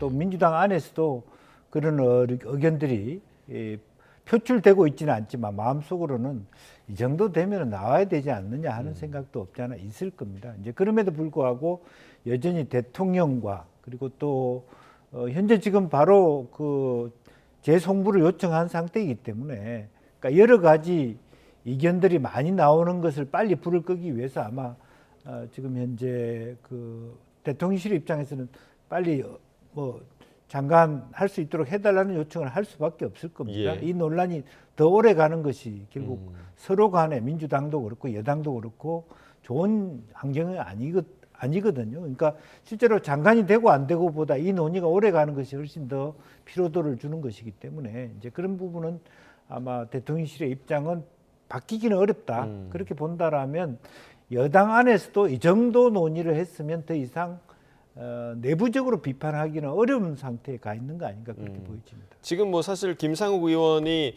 본인이 나와서 소명을 해야 한다라는 정도로 표현을 했지만 그 안에 있는 뜻을 조금 더 들여다보자면 약간 잦은 사퇴의 의미도 좀 담겨 있지 않나라는 생각도 드는데 뭐 사실 민주당 내에서 지금 김상욱 의원이 민주당에 입당한 지 얼마 안 됐잖아요. 그렇죠. 그래서 지금 김상욱 의원의 그런 의견과 발언이 어느 정도 좀 영향력이 있을까 이 부분도 좀 물음표거든요.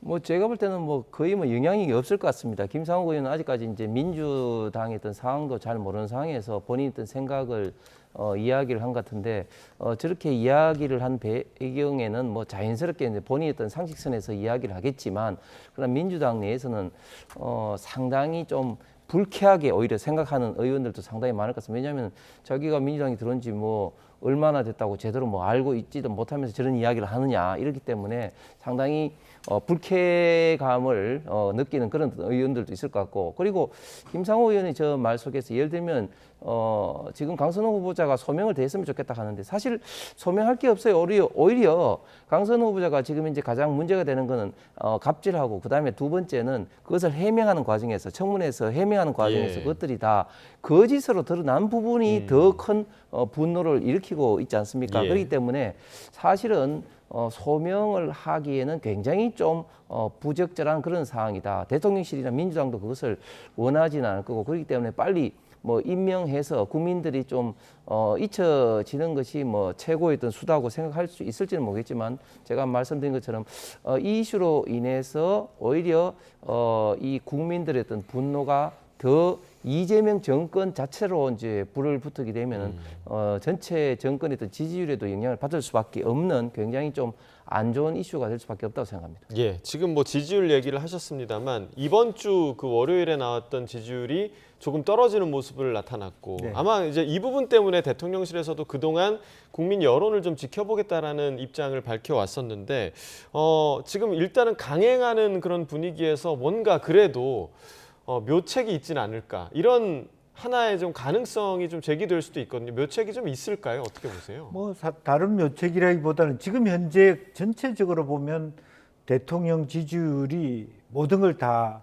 총리부터 끌고 가는 거 아니겠습니까? 그래서 실제로 지금 묘책이라는 게 다른 것이 아니라 대통령이 결과적으로 여러 가지 현안에 대해서 뭐 미국과의 관세 협상이든 여러 가지 어떤 대외 관계든 그리고 또 새로 임명된 장관들과 함께 국민들이 기대하는 더 많은 의제들에 대해서 국민 눈높이에 맞게 뭐 정치를 행정을 잘 하는 것이죠. 이제 그 이상의 어떤 뭐 묘책은 없다라고 생각이 들고 또 다만 설령 장관이 된다 하더라도 여러 가지 특히 강 장관의 경우에 만약에 장관직 수의 과정에서 또 한 번 이 갑질이라든지 지나치게 어떤 그 몰상식한 좀 문제가 되는 어떤 문제가 됐을 일이 반복됐을 경우에는 그 다음에는 지금까지는 여러 가지 어떤 그 문제가 있음에도 불구하고 대통령과 대통령실이 감싸줄 수 있지만 더 이상은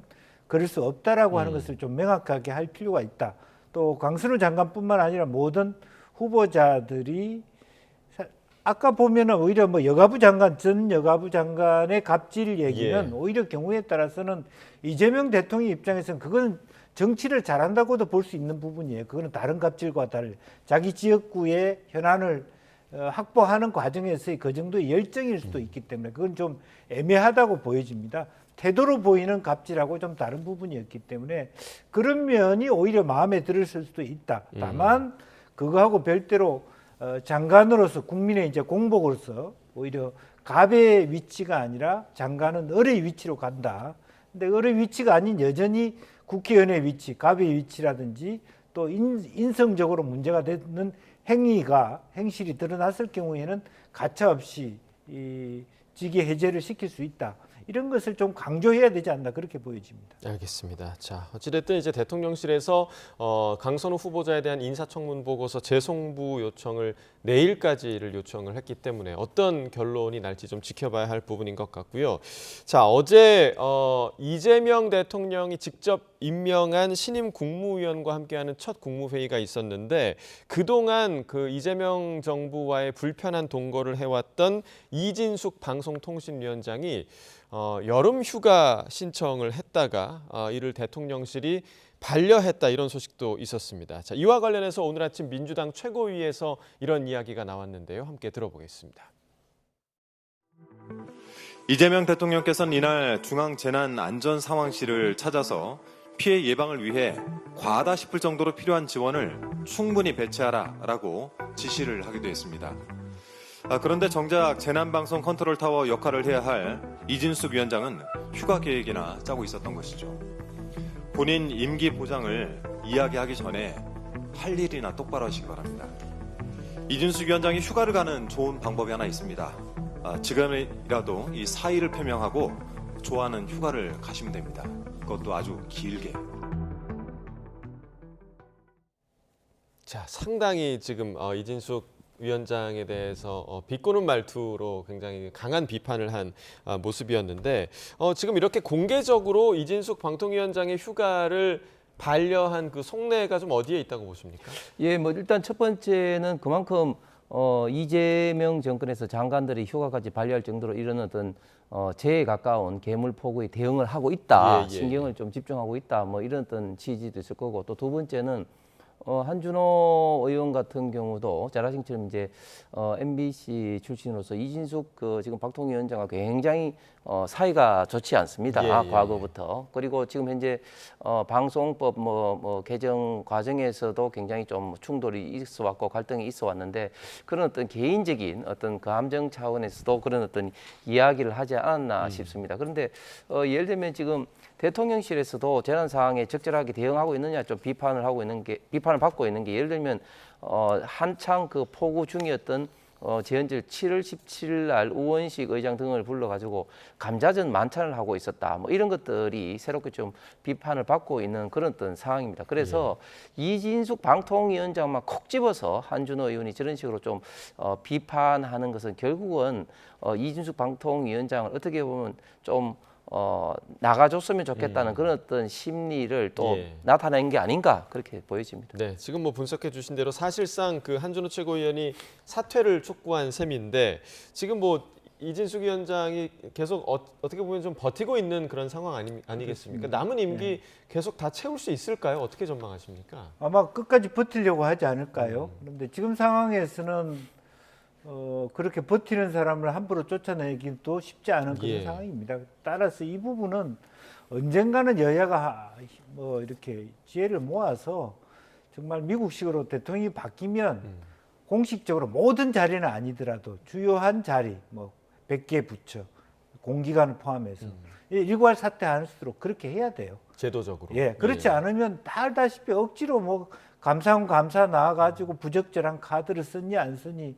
모든 직원들을 다 괴롭히는 이런 일이 계속 정권이 바뀔 때마다 반복되는 이제 그러면서 실익도 없는 이런 것들은 오히려 국가적 낭비거든요.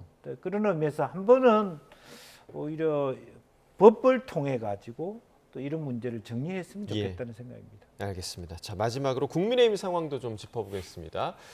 국민의힘이 오늘 오전부터 의총을 열고 당 혁신위가 내놓은 쇄신안을 논의하는데요. 윤희숙 혁신위원장, 일명 나윤장송의 사퇴를 넘어서 책임 있는 중진들의 줄사퇴가 나와야 한다 이렇게 주장을 하고 있는데 그 목소리를 좀 들어보겠습니다. 아주 냉정하게 얘기하자면 국민의힘에 대한 국민 눈높이는 닫아라예요. 당문 닫아라예요. 그러면 그 당문 닫아라라는 국민 눈높이를 조금이라도 근접해서 우리가 그래도 생존하려면 저는 그 줄사태가 이어져야 된다고 봅니다. 그 정도의 위기의식을 가지고 책임지려는 의식이 있어야 됩니다. 어떤 분이 당대표가 돼야 된다고? 혁신의 의지를 가지고 뚜렷한 방향성을 가지신 분이 돼야 된다고 생각을 합니다. 네, 이렇게 강도 높은 혁신안을 내놓은 윤희숙 위원장의 혁신안이 과연 국민의힘 의총에서 받아들여질 것인가?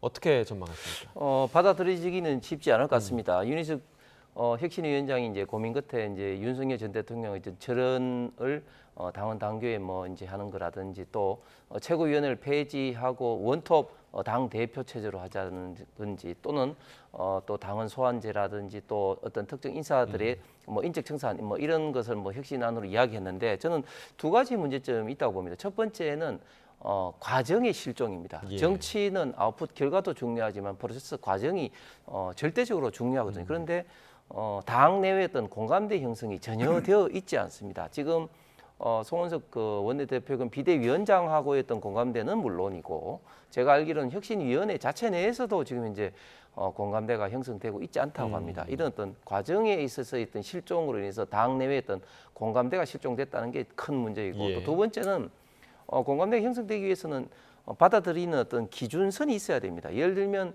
인적 청산이라는 게 얼마나 어려운 과제입니까? 본인의 어떤 정치적 생명과 걸려 있는 문제이기 때문에 예. 굉장히 어려운데 예를 들면 2022년 대통령 선거에서 당시 민주당이 지고 난 다음에 비대위원장으로 이제 박지원 위원장을 이제 초빙을 했을 때 당시에 586 운동권 청산이라는 어떤 그런 주장을 했음에도 민주당에서 받아들이지 않아서 박지원 위원장이 나가게 됐는데 그때는 기준점이라도 있었는데도 불구하고 받아들이지 않습니다. 그런데 지금은 어떤 기준점 없이 그냥 어떤 특정인들을 이제 청산을 하니까 전혀 받아들일 수가 예. 없는 것이죠. 그래서 이 두 가지 점으로 인해서 의총에서 받아들일 가능성은 없으나 이제 문제는 이런 것조차도 그러면 이제 국민의힘이 받아들이지 않는다는 또 국민적인 어떤 비판을 더 받을 수밖에 없기 때문에 어떻게 보면 더 국민의힘이 좀 어려운 상황으로 이제 들어가기 때문에 지금 다가오는 전당대회에서 이런 문제들에 대한 어떤 말끔한 정의, 다시 말하지만 어떤 기준점을 설정, 그리고 원칙의 설정, 그리고 어떤 공감대를 형성하는 이런 어떤 전당대회가 어떤 되는 것이 국민의 힘에 봐서는 어떤 지지율을 조금이라도 회복하는데 도움이 될 것 같습니다. 네, 혁신안이 받아들여질 가능성이 높지 않다라고 얘기를 해주셨는데 이렇게 되면 사실상 윤희숙 혁신위는 끝나는 거 아니겠습니까?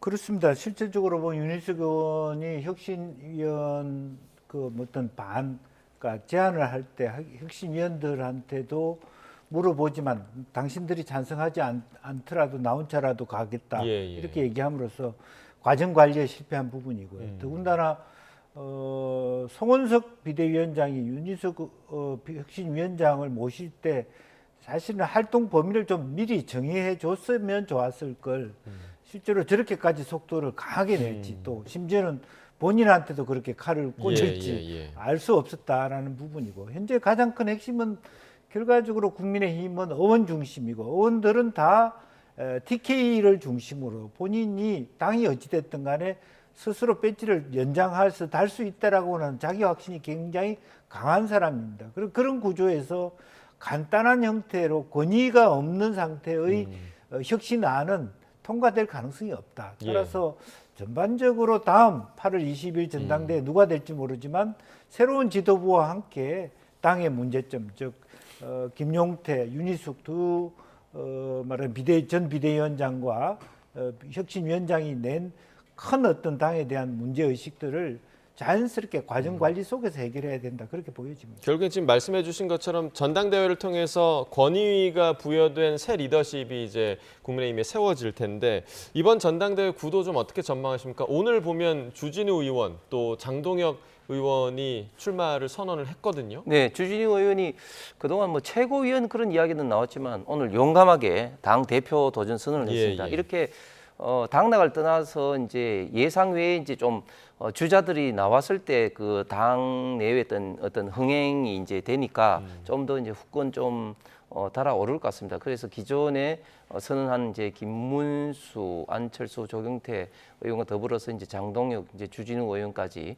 이제 남은 사람은 이제 한동훈 전 비대위원장인 것 같은데 최근에 좀 성향이 좀 출마할 수도 있다 이렇게 좀 고민을 하고 있는 것 같습니다. 그렇게 되면 이 당내에 있던 경쟁이 좀 더 치열해지면서 앞으로 자연스럽게 당을 어떻게 이끌어 갈 것인가에 대한 어떤 논쟁이 있을 수밖에 없는데 그런 자리에서 지금 있던 혁신위원회의 어떤 안까지 다 포함한 여러 가지 논의가 좀 있을 것으로 보입니다. 예, 자 마지막으로 지금 이제 좀 변수라고 할까요? 뭐 전한길 씨의 등장이 지금 국민의힘에 실질적으로 어떤 영향을 끼칠 것인가? 정말 말 그대로 친길계, 반길계로 나뉠 것인가 뭐 이런 전망들도 있는데 어떻게 좀 보십니까? 실제로 뭐 그 이전에 송은석 대표가 전한길 씨에 대해서 과연 어느 정도의 그 활동에 제약을 줄 수 있을 것인가, 심지어는 뭐 탈당을 시킬 수 있을 것인지 뭐 이런 부분, 또 거기에 대해서 당내 반향이 어떤 방향으로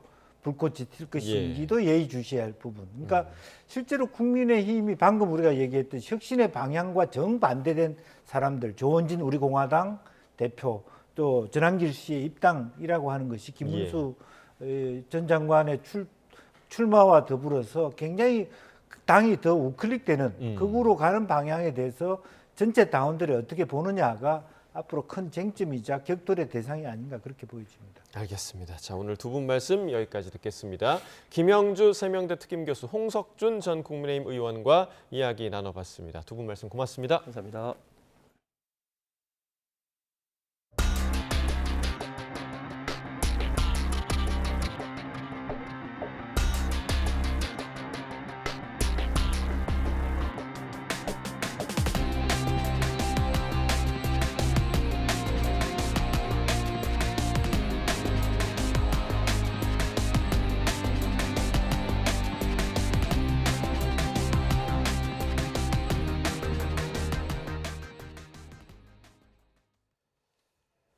네, 지난주 경남 산청에 내린 집중호우는 지역 곳곳에 피해를 낳았는데요. 농작물 피해도 심각하다고 합니다.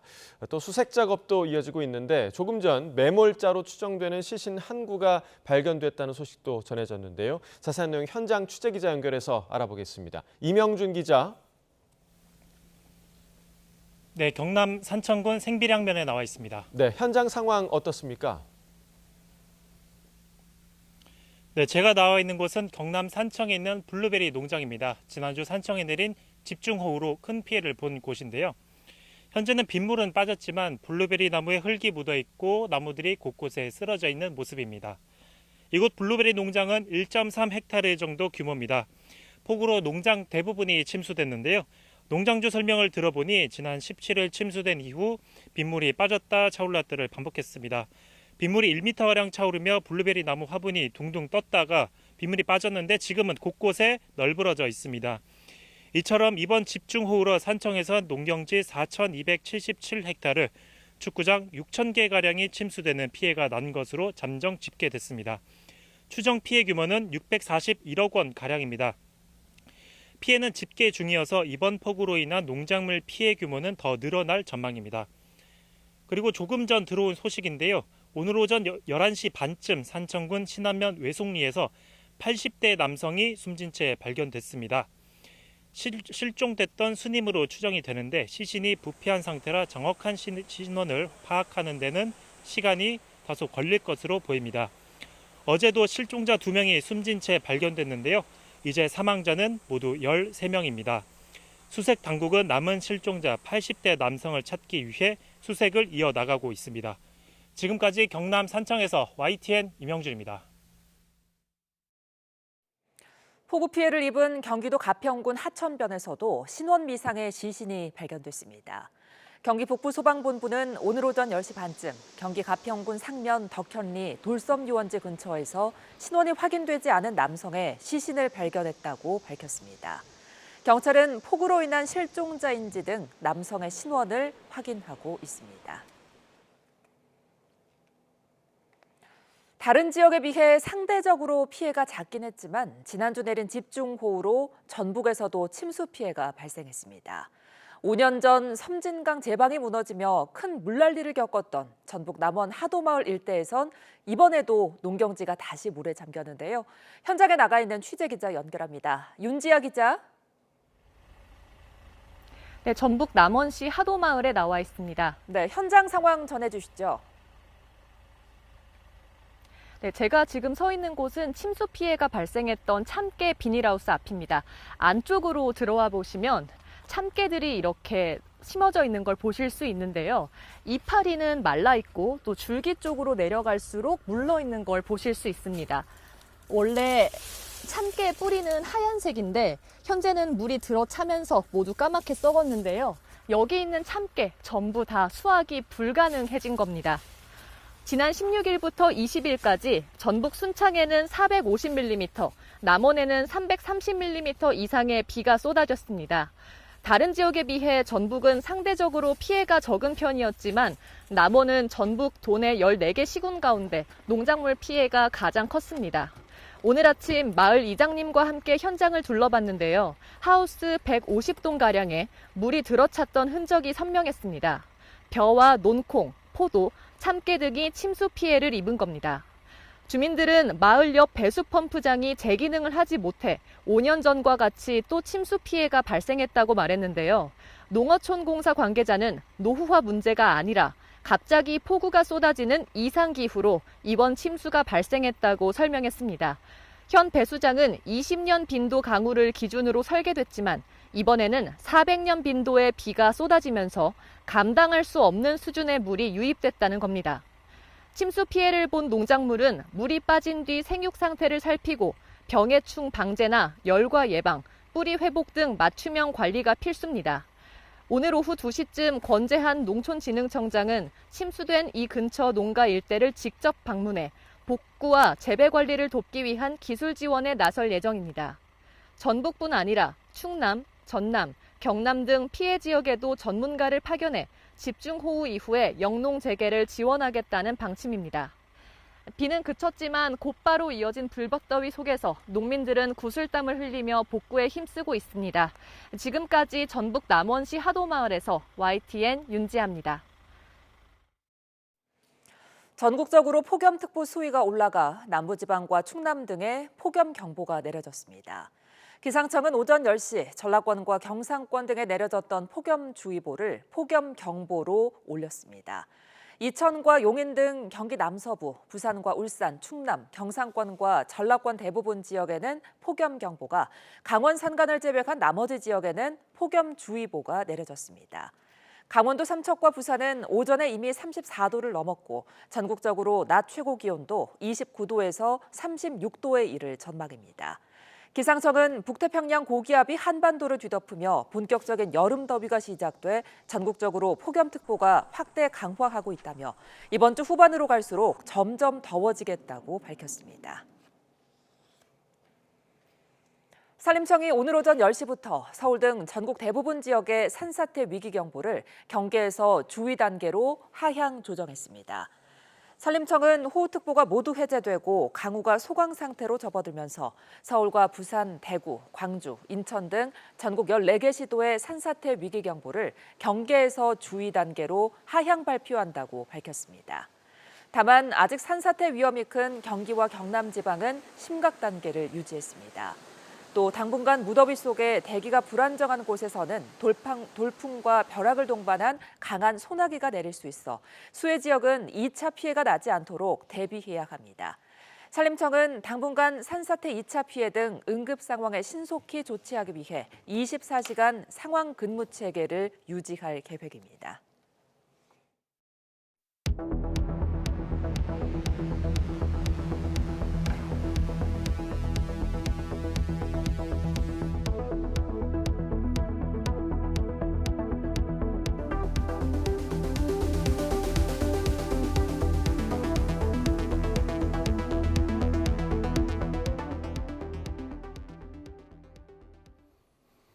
네, 미국과 일본이 오늘 무역 협상을 완료했습니다. 결과는 상호 관세율 15%. 지난 7일 트럼프 대통령이 예고했던 25%에서 10%포인트가 낮아진 수치입니다. 자, 협상 타결 소식은 트럼프 대통령의 SNS를 통해 가장 먼저 전해졌는데요. 한마디로 자화자찬입니다. 역대 최대 규모 거래라고 했고요. 또 수십만 개 일자리를 창출할 거라고 강조하기도 했습니다. 자, 그러면서 일본과는 계속 좋은 관계를 유지할 것이라며 매우 흥분된다 이렇게 적었습니다. 얼마 전까지 두 나라가 협상 교착 상태에서 신경전을 벌이던 것과는 완전히 달라진 모습이죠. 일본 정부의 공식 입장은 아직 나오지 않았는데요. 분위기는 나쁘지 않아 보입니다. NHK는 정부 관계자를 인용해서 미국이 벼르던 자동차 품목 관세에 대해 기존보다 낮은 12.5%를 적용하기로 했다고 보도했습니다. 이시바 일본 총리는 자세한 내용은 이제 보고를 받아야 한다면서 필요하다면 트럼프 대통령과 통화하겠다라고 말했는데요. 참의원 선거에서 참패한 이시바 총리와 자민당이 이번 협상 타결로 국면 전환을 맞이하게 됐다는 평가도 나오고 있습니다. 자, 이번 미일 합의는 한미 협상을 이틀 앞두고 나왔습니다. 모레 미국과의 2+2 협상을 앞두고 우리 경제 사령탑들이 잇따라 방미길에 오르고 있는 상황이죠. 그런 만큼 우리가 참고할 부분이 많을 텐데요. 전문가와 함께 주목할 만한 내용 간단히 좀 지켜보겠습니다. 주원 현대경제연구원 경제연구실장 연결해서 자세히 알아보겠습니다. 자, 실장님 안녕하십니까? 네, 안녕하십니까? 네, 자 먼저 상호 관세율이 낮아진 것, 일본으로서는 좀 소기의 성과를 거뒀다 이렇게 볼 수도 있을까요?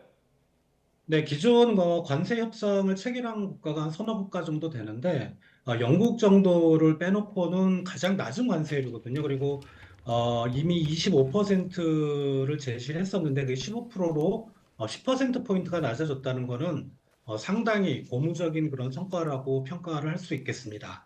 예.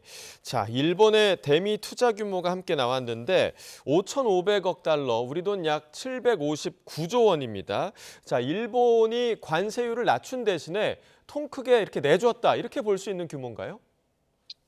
이게 투자라는 게 사실 그 돈을 그냥 미국한테 일반적으로 주는 건 아니고 그 정도의 규모의 투자를 했을 때 일본도 또 가져가는 몫이 있거든요. 예. 그런데 이 투자가 이제 우리 돈으로 한 759조 원 정도, 미국 달러화로는 5,500억 달러인데 이게 뭐 구체적인 내용은 봐야 되겠습니다만 지금 상당 부분이 알래스카 LNG 인프라 구축하는 쪽으로 들어갈 것 같아요. 예, 예. 그렇다면은 이거는 일본의 입장에서는 물론 이제 우리가 수익률을 계산을 해봐야 되겠지만 그렇게 손해는 아닌 것 같거든요. 그래서 이 부분이 트럼프의 마음을 많이 좀 움직였고 그게 관세를 많이 낮추는 그런 주된 원인이지 않을까라는 생각이 됩니다. 예.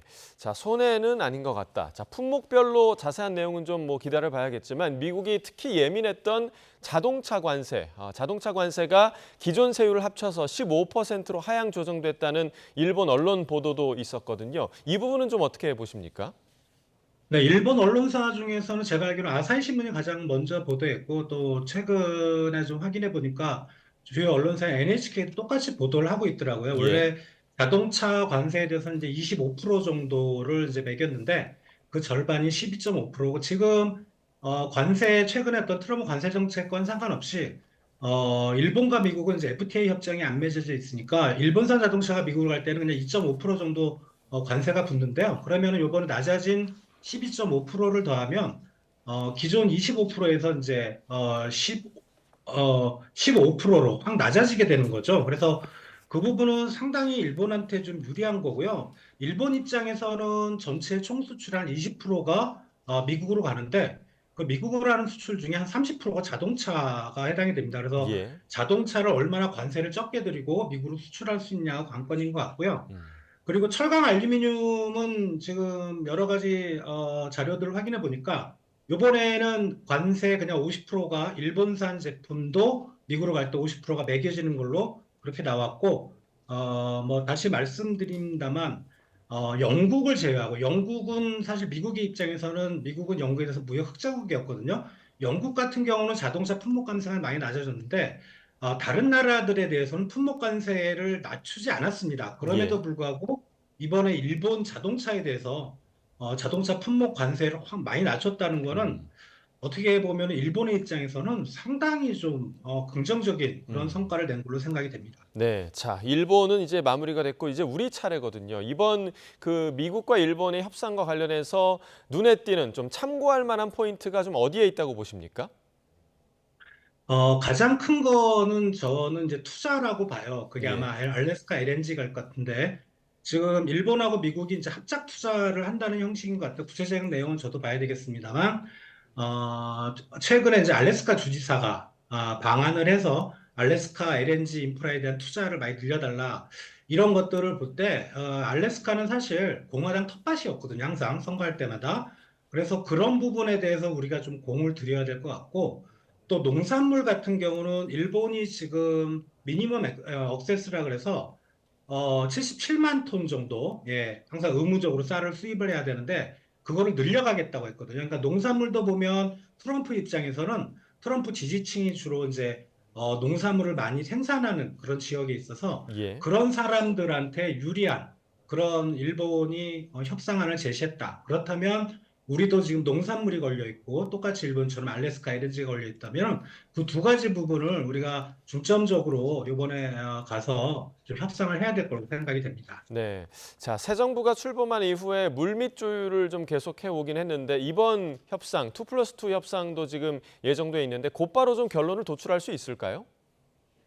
지금 근데 이제 일본의 그 통상 정책을 담당하는 사람들은 사실 그 통상 관련 뭐 장관 정도만 갔었고 우리나라는 좀 최근에 돌아가는 분위기가 약간 이상한 것 같아요. 그러니까 지금 통상교섭본부장 갔고요. 그다음에 뭐 기재부 장관 가는데 여기에 산업통상자원부 장관도 가고 그리고 이제 대통령실 국가안보실장도 방한을 하고 조만간에 우리 외교부 장관도 방한한다는 걸로 봐서는 뭔가 이번에 2+2 회담만으로는 바로 결론이 나기는 좀 어렵지 않은가. 왜냐면 바로 결론이 날 것 같으면은 우리 주무부처의 그런 어떻게 보면은 우리 통상이나 경제 쪽의 핵심을 담당하고 있는 부처의 장관님들이 다 같이 갈 이유는 없다고 생각이 되거든요. 예.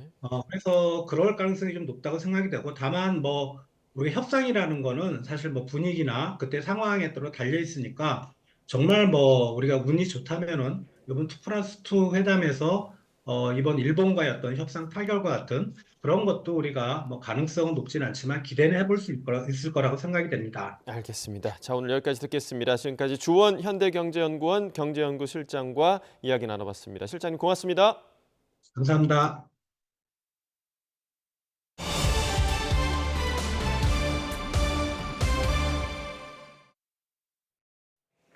김건희 특검이 김 여사 청탁용 선물로 의심받는 다이아몬드 목걸이와 명품 가방 영수증을 확보하는 등 수사에 박차를 가하고 있습니다.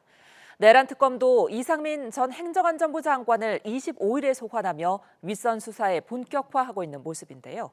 특검 상황과 함께 인천 사제 총기 사건까지 손정혜 변호사와 함께 짚어봅니다. 안녕하십니까? 안녕하세요. 네. 김건희 특검이 통일교로부터 지금 다이아몬드 목걸이 그리고 명품 가방 구매 영수증까지 확보한 걸로 전해지고 있는데요. 이것들이 김 여사에게 청탁을 위한 선물로 지금 의심되는 상황인 만큼 수사에 좀 속도를 낸다고 볼 수 있을까요? 유의미한 증거가 될 수 있다 보입니다. 그동안은 특검에서 현물을 찾기 위해서 압수수색을 통해 이제 주거지나 사무실에 대해서 찾긴 했지만 현물은 찾지 못했고 실제로 전성배 씨가 잃어버렸다라고 이야기를 한 상황이었기 때문에 실제 이것을 구매했는가, 구매해서 전달했는가, 그리고 구매한 현물은 어디 있는가가 굉장히 중요한 사실관계였는데요.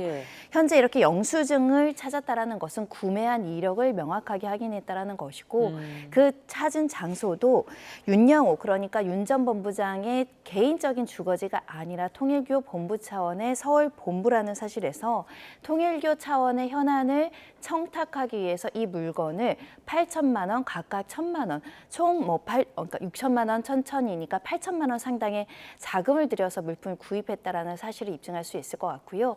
개인적인 일탈이라고 한다면 통일교 현안이 아니라 개인적인 부탁이 될 수 있겠지만 통일교 본부에서 통일교 자금으로 이것을 구매를 했고 그 영수증을 관리했다라고 한다면 통일교 차원에서 상부의 지시 또는 조직적인 어떤 움직임으로 관련 현안들을 처리하기 위해서 막대한 돈을 써서 물건을 구입하고 냈다라는 유력한 사실관계를 뒷받침할 수 있기 때문에 특검에서는 이것을 찾으려고 노력한 것 같고요.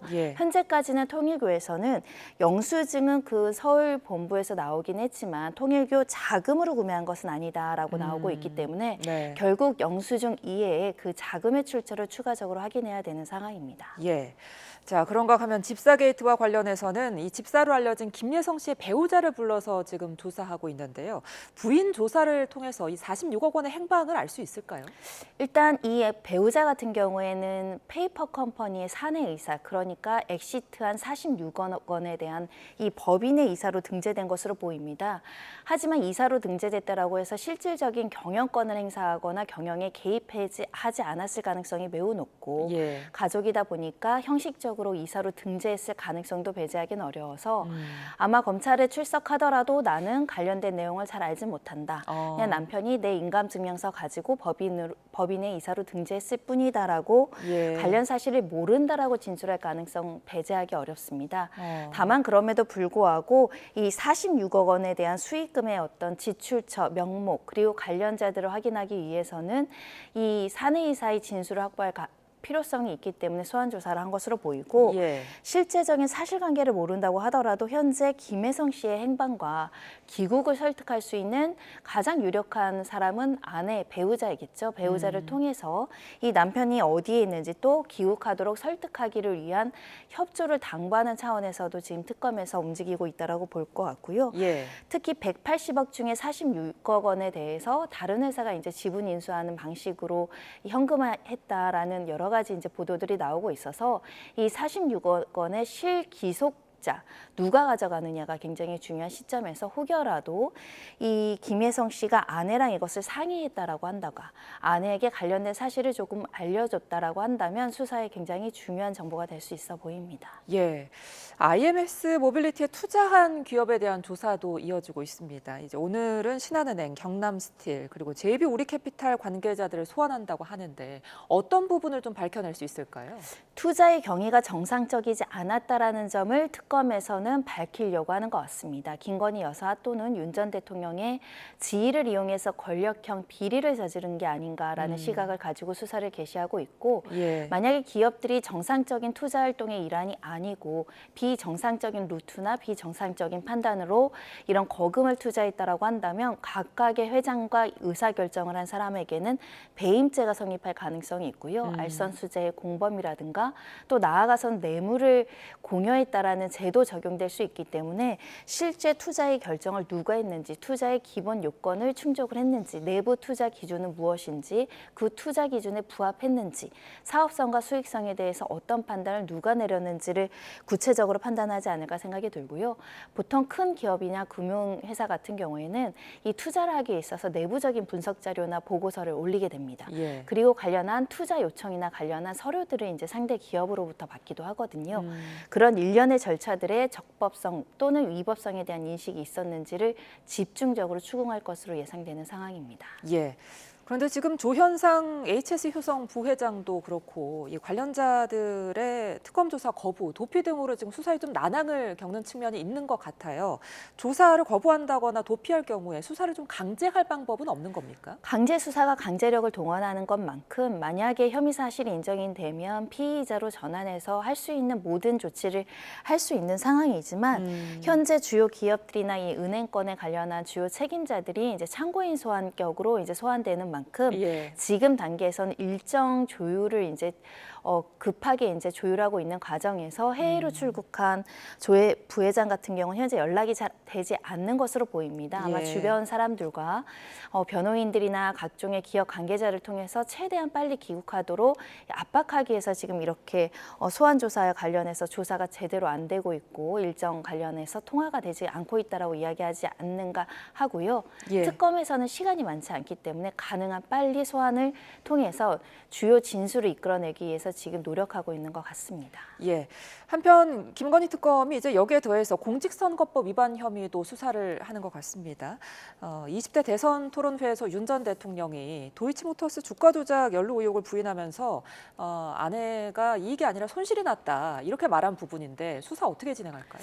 이 부분이 이미 상당 부분 도이치모터스 사건과 관련한 주가 조작의 공범이냐 방주범이냐 관련된 사실관계가 확인이 되고 있고 새로운 증거인 통화 녹음이 이제 제시가 됐기 때문에 그 당시 대통령 선거 과정에서 이 주가 조작과 관련해서 발언한 내용들이 허위 사실 공표에 해당하는지 여부는 이 사실관계 판단이 어느 정도 이루어질 수 있는 부분이 있어서 다만 김건희 여사 특검과 관련한 수사이지만 결국 말을 한 사람은 윤 전 대통령이기 때문에 이 사실이 허위 사실이라고 판명되면 윤 전 대통령이 그 당시 인식으로 도이치모터스 관련해서 아내가 어떻게 이야기를 했고 아내가 손실이 났다라고 주장하는데 관련된 자료를 본 사실이 있는지 이 자료를 통해서 손실을 보지 않고 이익을 받은 사실을 알면서도 이렇게 이 대선 토론 과정에서 진술을 했는지 여부가 굉장히 중요해서 관련 사실관계가 정리가 되면 김건희 여사도 소환 조사의 대상이 될 수밖에 없고 이 부분과 관련한 개인의 주관적 인식을 물어보기 위해서 또 윤 전 대통령이 소환 조사의 대상이 될 수밖에 없는 상황입니다. 김건희 특검과 더불어서 최상병 특검, 내란 특검, 이 세 개의 특검이 굉장히 분주하게 지금 돌아가는 모습인데 최상병 특검이 세 개 특검과 함께 공조 수사에 나선 모습입니다. 네, 꼭 필요한 절차에 같습니다. 중복적인 압수수색은 또 피의자나 사건 관계인들에게 불필요한 어떤 그 에너지 낭비를 줄 수도 있고 또 인권 침해 요소가 있을 수 있다라는 판단을 하고 있기 때문에 집중적, 실효적으로 수사를 하겠다는 것이고요. 다만 임의적으로 압수물에 대해서 공유를 하게 된다고 한다면 나중에 이 증거물의 어떤 적법성의 논란이 있기 때문에 특검이 다른 특검이 가지고 있는 증거를 압수수색 영장을 받아서 압수하는 형식을 취하고 있습니다. 그런 만큼 이 세 개의 특검은 분류가 되어 있지만 궁극적으로는 사건 관계인들도 중첩적으로 같은 사람들에 대한 수사가 진행되고 있고 또 압수수색 증거도 여러 가지 범죄에 각각 유죄의 증거로 쓸 수 있는 만큼 좀 더 효율적 조사를 위해서 현재 수사 공조를 하고 있다라고 보입니다. 예. 자, 내란 특검도 좀 살펴볼게요. 지금 내란 특검에서는 외환 혐의와 관련해서 드론 작전 사령부가 이 드론 GPS 항적을 조작한 정황을 포착했네요. 이 부분 좀 설명을 해주실까요? 그렇습니다. 일단 북한 무인기 침투 사건과 관련해서 하나의 무인기가 북한에 떨어져 있다라는 여러 가지 정보가 있는 상황이죠. 그 이후에 이제 이 드론 사령부에서 했던 행위가 실제로는 드론을 예를 들면 4개를 날리고 3개는 이제 실제 운행을 하지 않았음에도 불구하고 운행하는 것처럼 조작을 해서 이 북한에서 소실된 잃어버린 드론이 국내에서 잃어버린 것처럼 이런 기록을 조작을 하고 허위 공문서를 작성했다라는 혐의입니다. 그 과정에서 GPS를 이제 차에 달고 이렇게 가짜로 주행해서 국내에서 소실된 것처럼 꾸민 거 아니냐. 이렇게 꾸몄다라는 것은 북한 무인기 침투 작전이 뭔가 위법하다는 걸 알고 이 무인기가 소실된 것을 정확하고 진실되게 보고를 하는 것이 아니라 허위로 북한에 떨어진 걸 국내에 떨어진 것처럼 조작을 한 것이 아니라는 것이 특검의 시각이고요. 그렇다고 한다면 이 관련해서는 직권남용죄, 군형법상 위반 명령죄 그리고 허위 공문서 작성죄가 성립할 수 있기 때문에 결국은 북한의 무인기 침투를 해놓고 위법하고 이것이 나중에 적발될 것을 두려워서 은폐를 하기 위해서 GPS를 조작한 거 아니냐. 그리고 그와 관련한 허위 공문서를 작성한 거 아니냐라는 게 핵심 사실관계입니다. 예. 그런데 이 드론사의 작전 관련 보고를 김용현 전 국방부 장관이 대통령 경호처장으로 재직하던 때부터 보고를 받았다고 하더라고요. 만약에 이게 사실이면 어떤 조사 그리고 어떤 처벌 받게 되는 겁니까? 네, 권한 없는 사람이 이 위법하게 명령을 하거나 직권을 남용한 부분을 문제 삼을 수 있을 것 같고요. 또 말씀드린 것처럼 이렇게 북한 무인기 침투 사건이나 관련된 그 서류에 대해서 지시를 했다고 한다면 허위 공문서 작성죄도 될 수 있을 것 같고요. 군 형법상 관련한 어떤 위법한 명령을 하거나 허위 명령을 하는 경우에도 처벌할 수 있기 때문에 관련된 사실과 관련해서 실제로 역할 가담을 했는지 굉장히 중요할 것 같고요.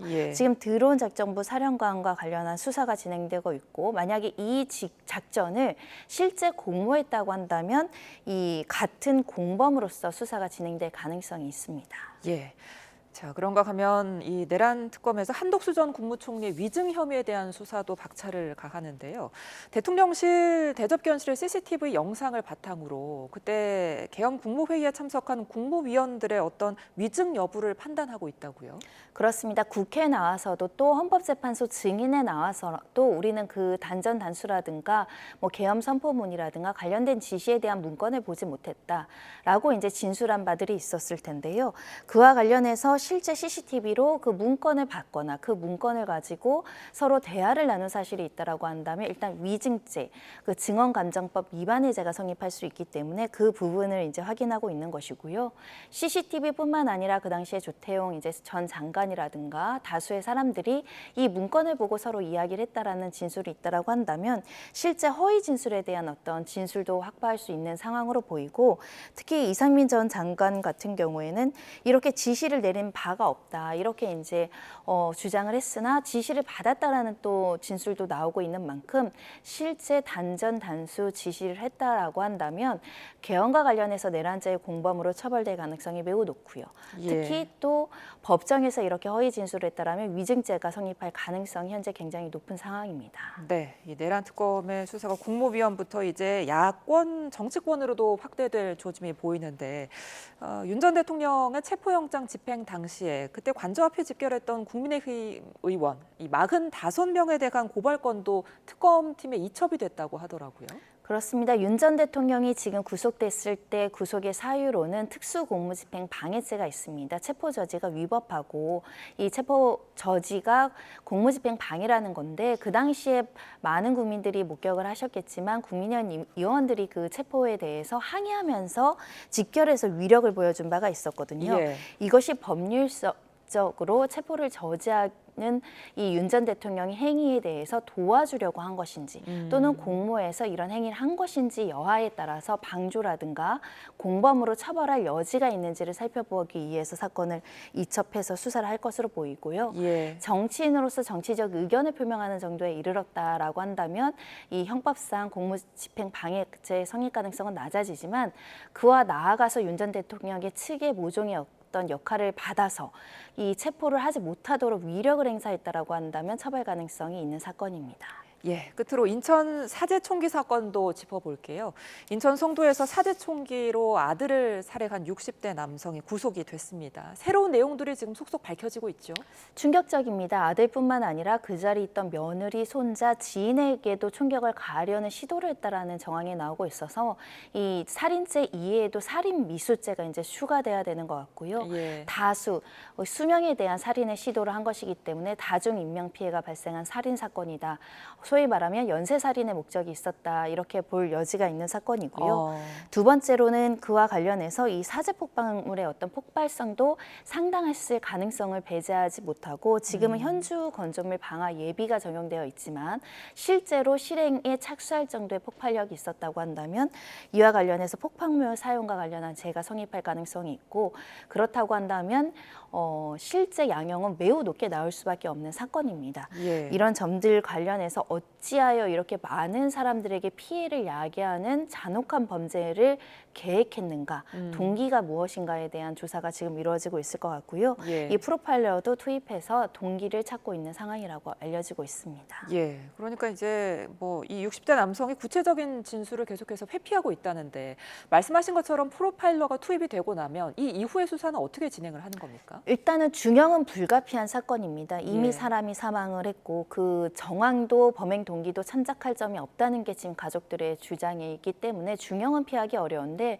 도대체 사건의 어떤 목적과 동기가 무엇이었는지를 찾는 게 굉장히 중요합니다. 양형에서도 이제 반영될 수 있고 또 언제부터 계획했는지도 굉장히 중요할 수 있는 사건이기 때문에 예. 평소 이 피의자의 주변 탐색 그리고 컴퓨터, 휴대전화 그동안 메모해 놓은 일기 여러 가지 자료들을 통해서 이 사람의 실제 범행 동기를 찾는 게 굉장히 중요할 것 같고요.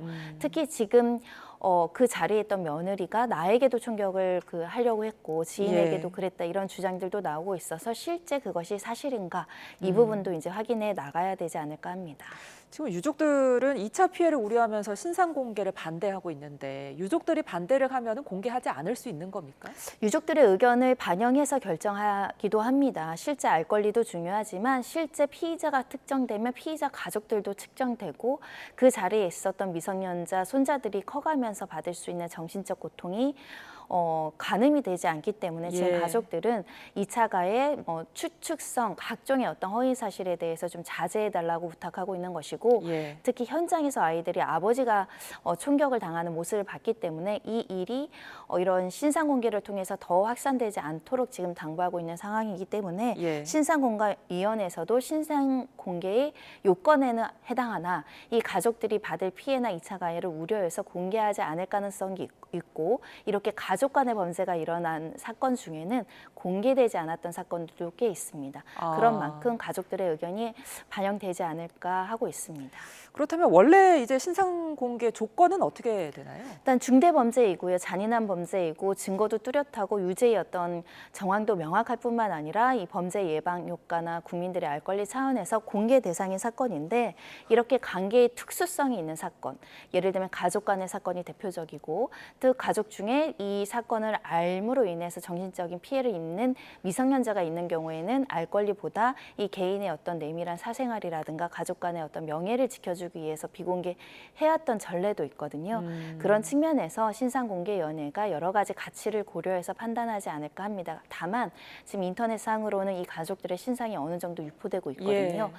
그런데 유가족들이 그것을 염려하고 있습니다. 아이들이 나의 아빠가 죽었는데 그 범죄의 구체적인 경위가 이러하다까지 알게 하고 싶지 않다. 예. 이게 이제 가족들의 바람이기 때문에 충분히 고려해줄 부분도 있지 않을까 합니다. 예. 자, 그런데 이 60대 남성이 총기뿐만이 아니라 사제 폭발물까지 만든 상황입니다. 국과수에서 이 폭발물에 대한 폭발력 등을 지금 감정을 하고 있다는데 이 위력에 따라서 최대 사형을 받을 수 있다고요? 네, 폭발물 사용죄는 사형 무기 7년 이상의 징역형에 처해질 정도로 굉장히 중대한 범죄입니다. 이게 폭발을 해서 다중인명 피해가 야기되고 재산적 피해가 큰 폭발성 물질을 실제 설치하고 타이머까지 작동을 해서 이게 실제 현실화될 가능성이 있다고 한다면 예비 의무에 그치지 않고 이미 실행에 착수에 이르렀다라고 평가할 수 있기 때문에 그 폭발성과 실제 점화 가능성이 있는가를 이제 분석하지 않을까 생각이 들고요. 이미 불법 사제 총기를 가지고 있는 것도 이 총포 화약류 관련한 법률 위반 사항입니다. 다만 살인죄가 워낙에 양형이 높고 법정형도 높고 하다 보니 이 죄가 추가된다고 하더라도 중형은 불가피하지만 이 죄가 이미 미수에 그칠 정도로 중대하게 위험성이 발현이 된 상황이라고 한다면 중형을 피하기는 어렵고 이런 경우 무기징역형까지 나올 수 있는 사건으로 보입니다. 알겠습니다. 오늘 특검부터 인천 총격 사건까지 손정혜 변호사와 짚어봤습니다. 오늘 말씀 고맙습니다.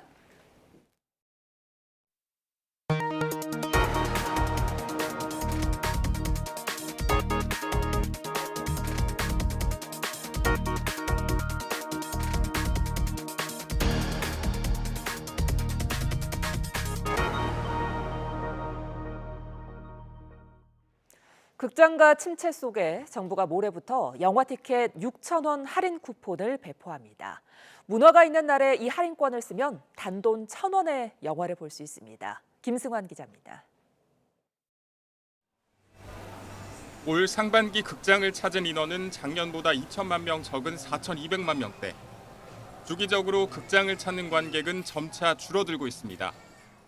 더 크게 볼 수 있고 영화관이니까 더 생생하게 볼 수 있어서 좋은 것 같아요.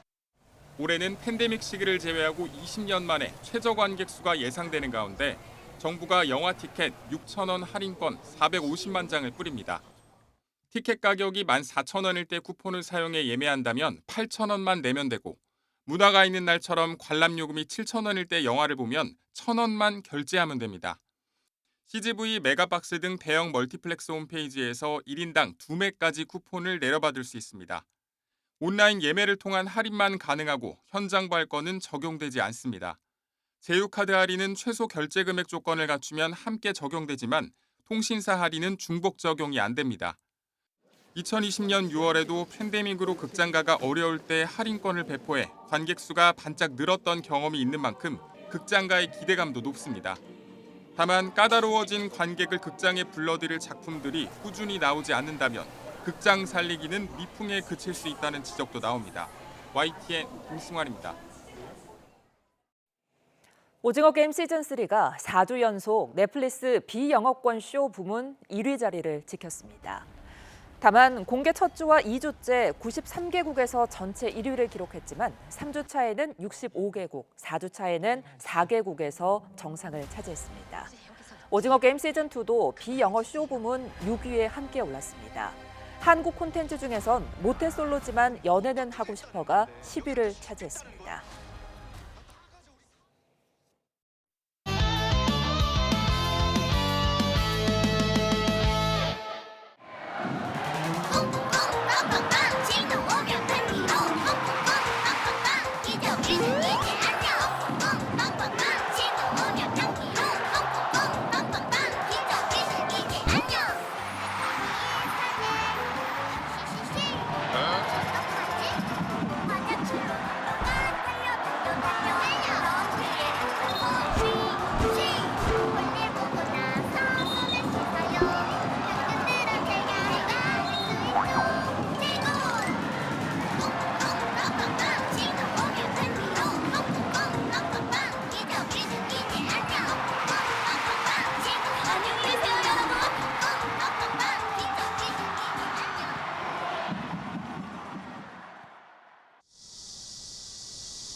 오늘도 찜통도의 기세는 정말 대단합니다.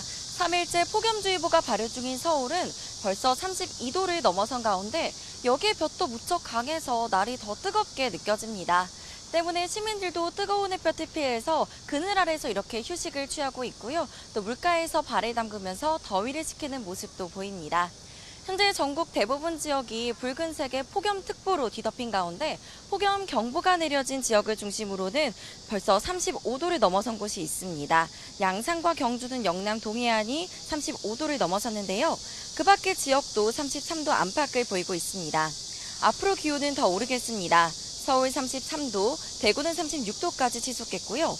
특히 경산은 사람 체온과 비슷한 36도를 넘는 무려 37도까지 올라서 전국에서 가장 덥겠습니다. 온열 질환에 걸리기 쉬운 만큼 야외 활동 시에는 물과 그늘, 또 휴식 이 세 가지를 꼭 기억해 두시기 바랍니다.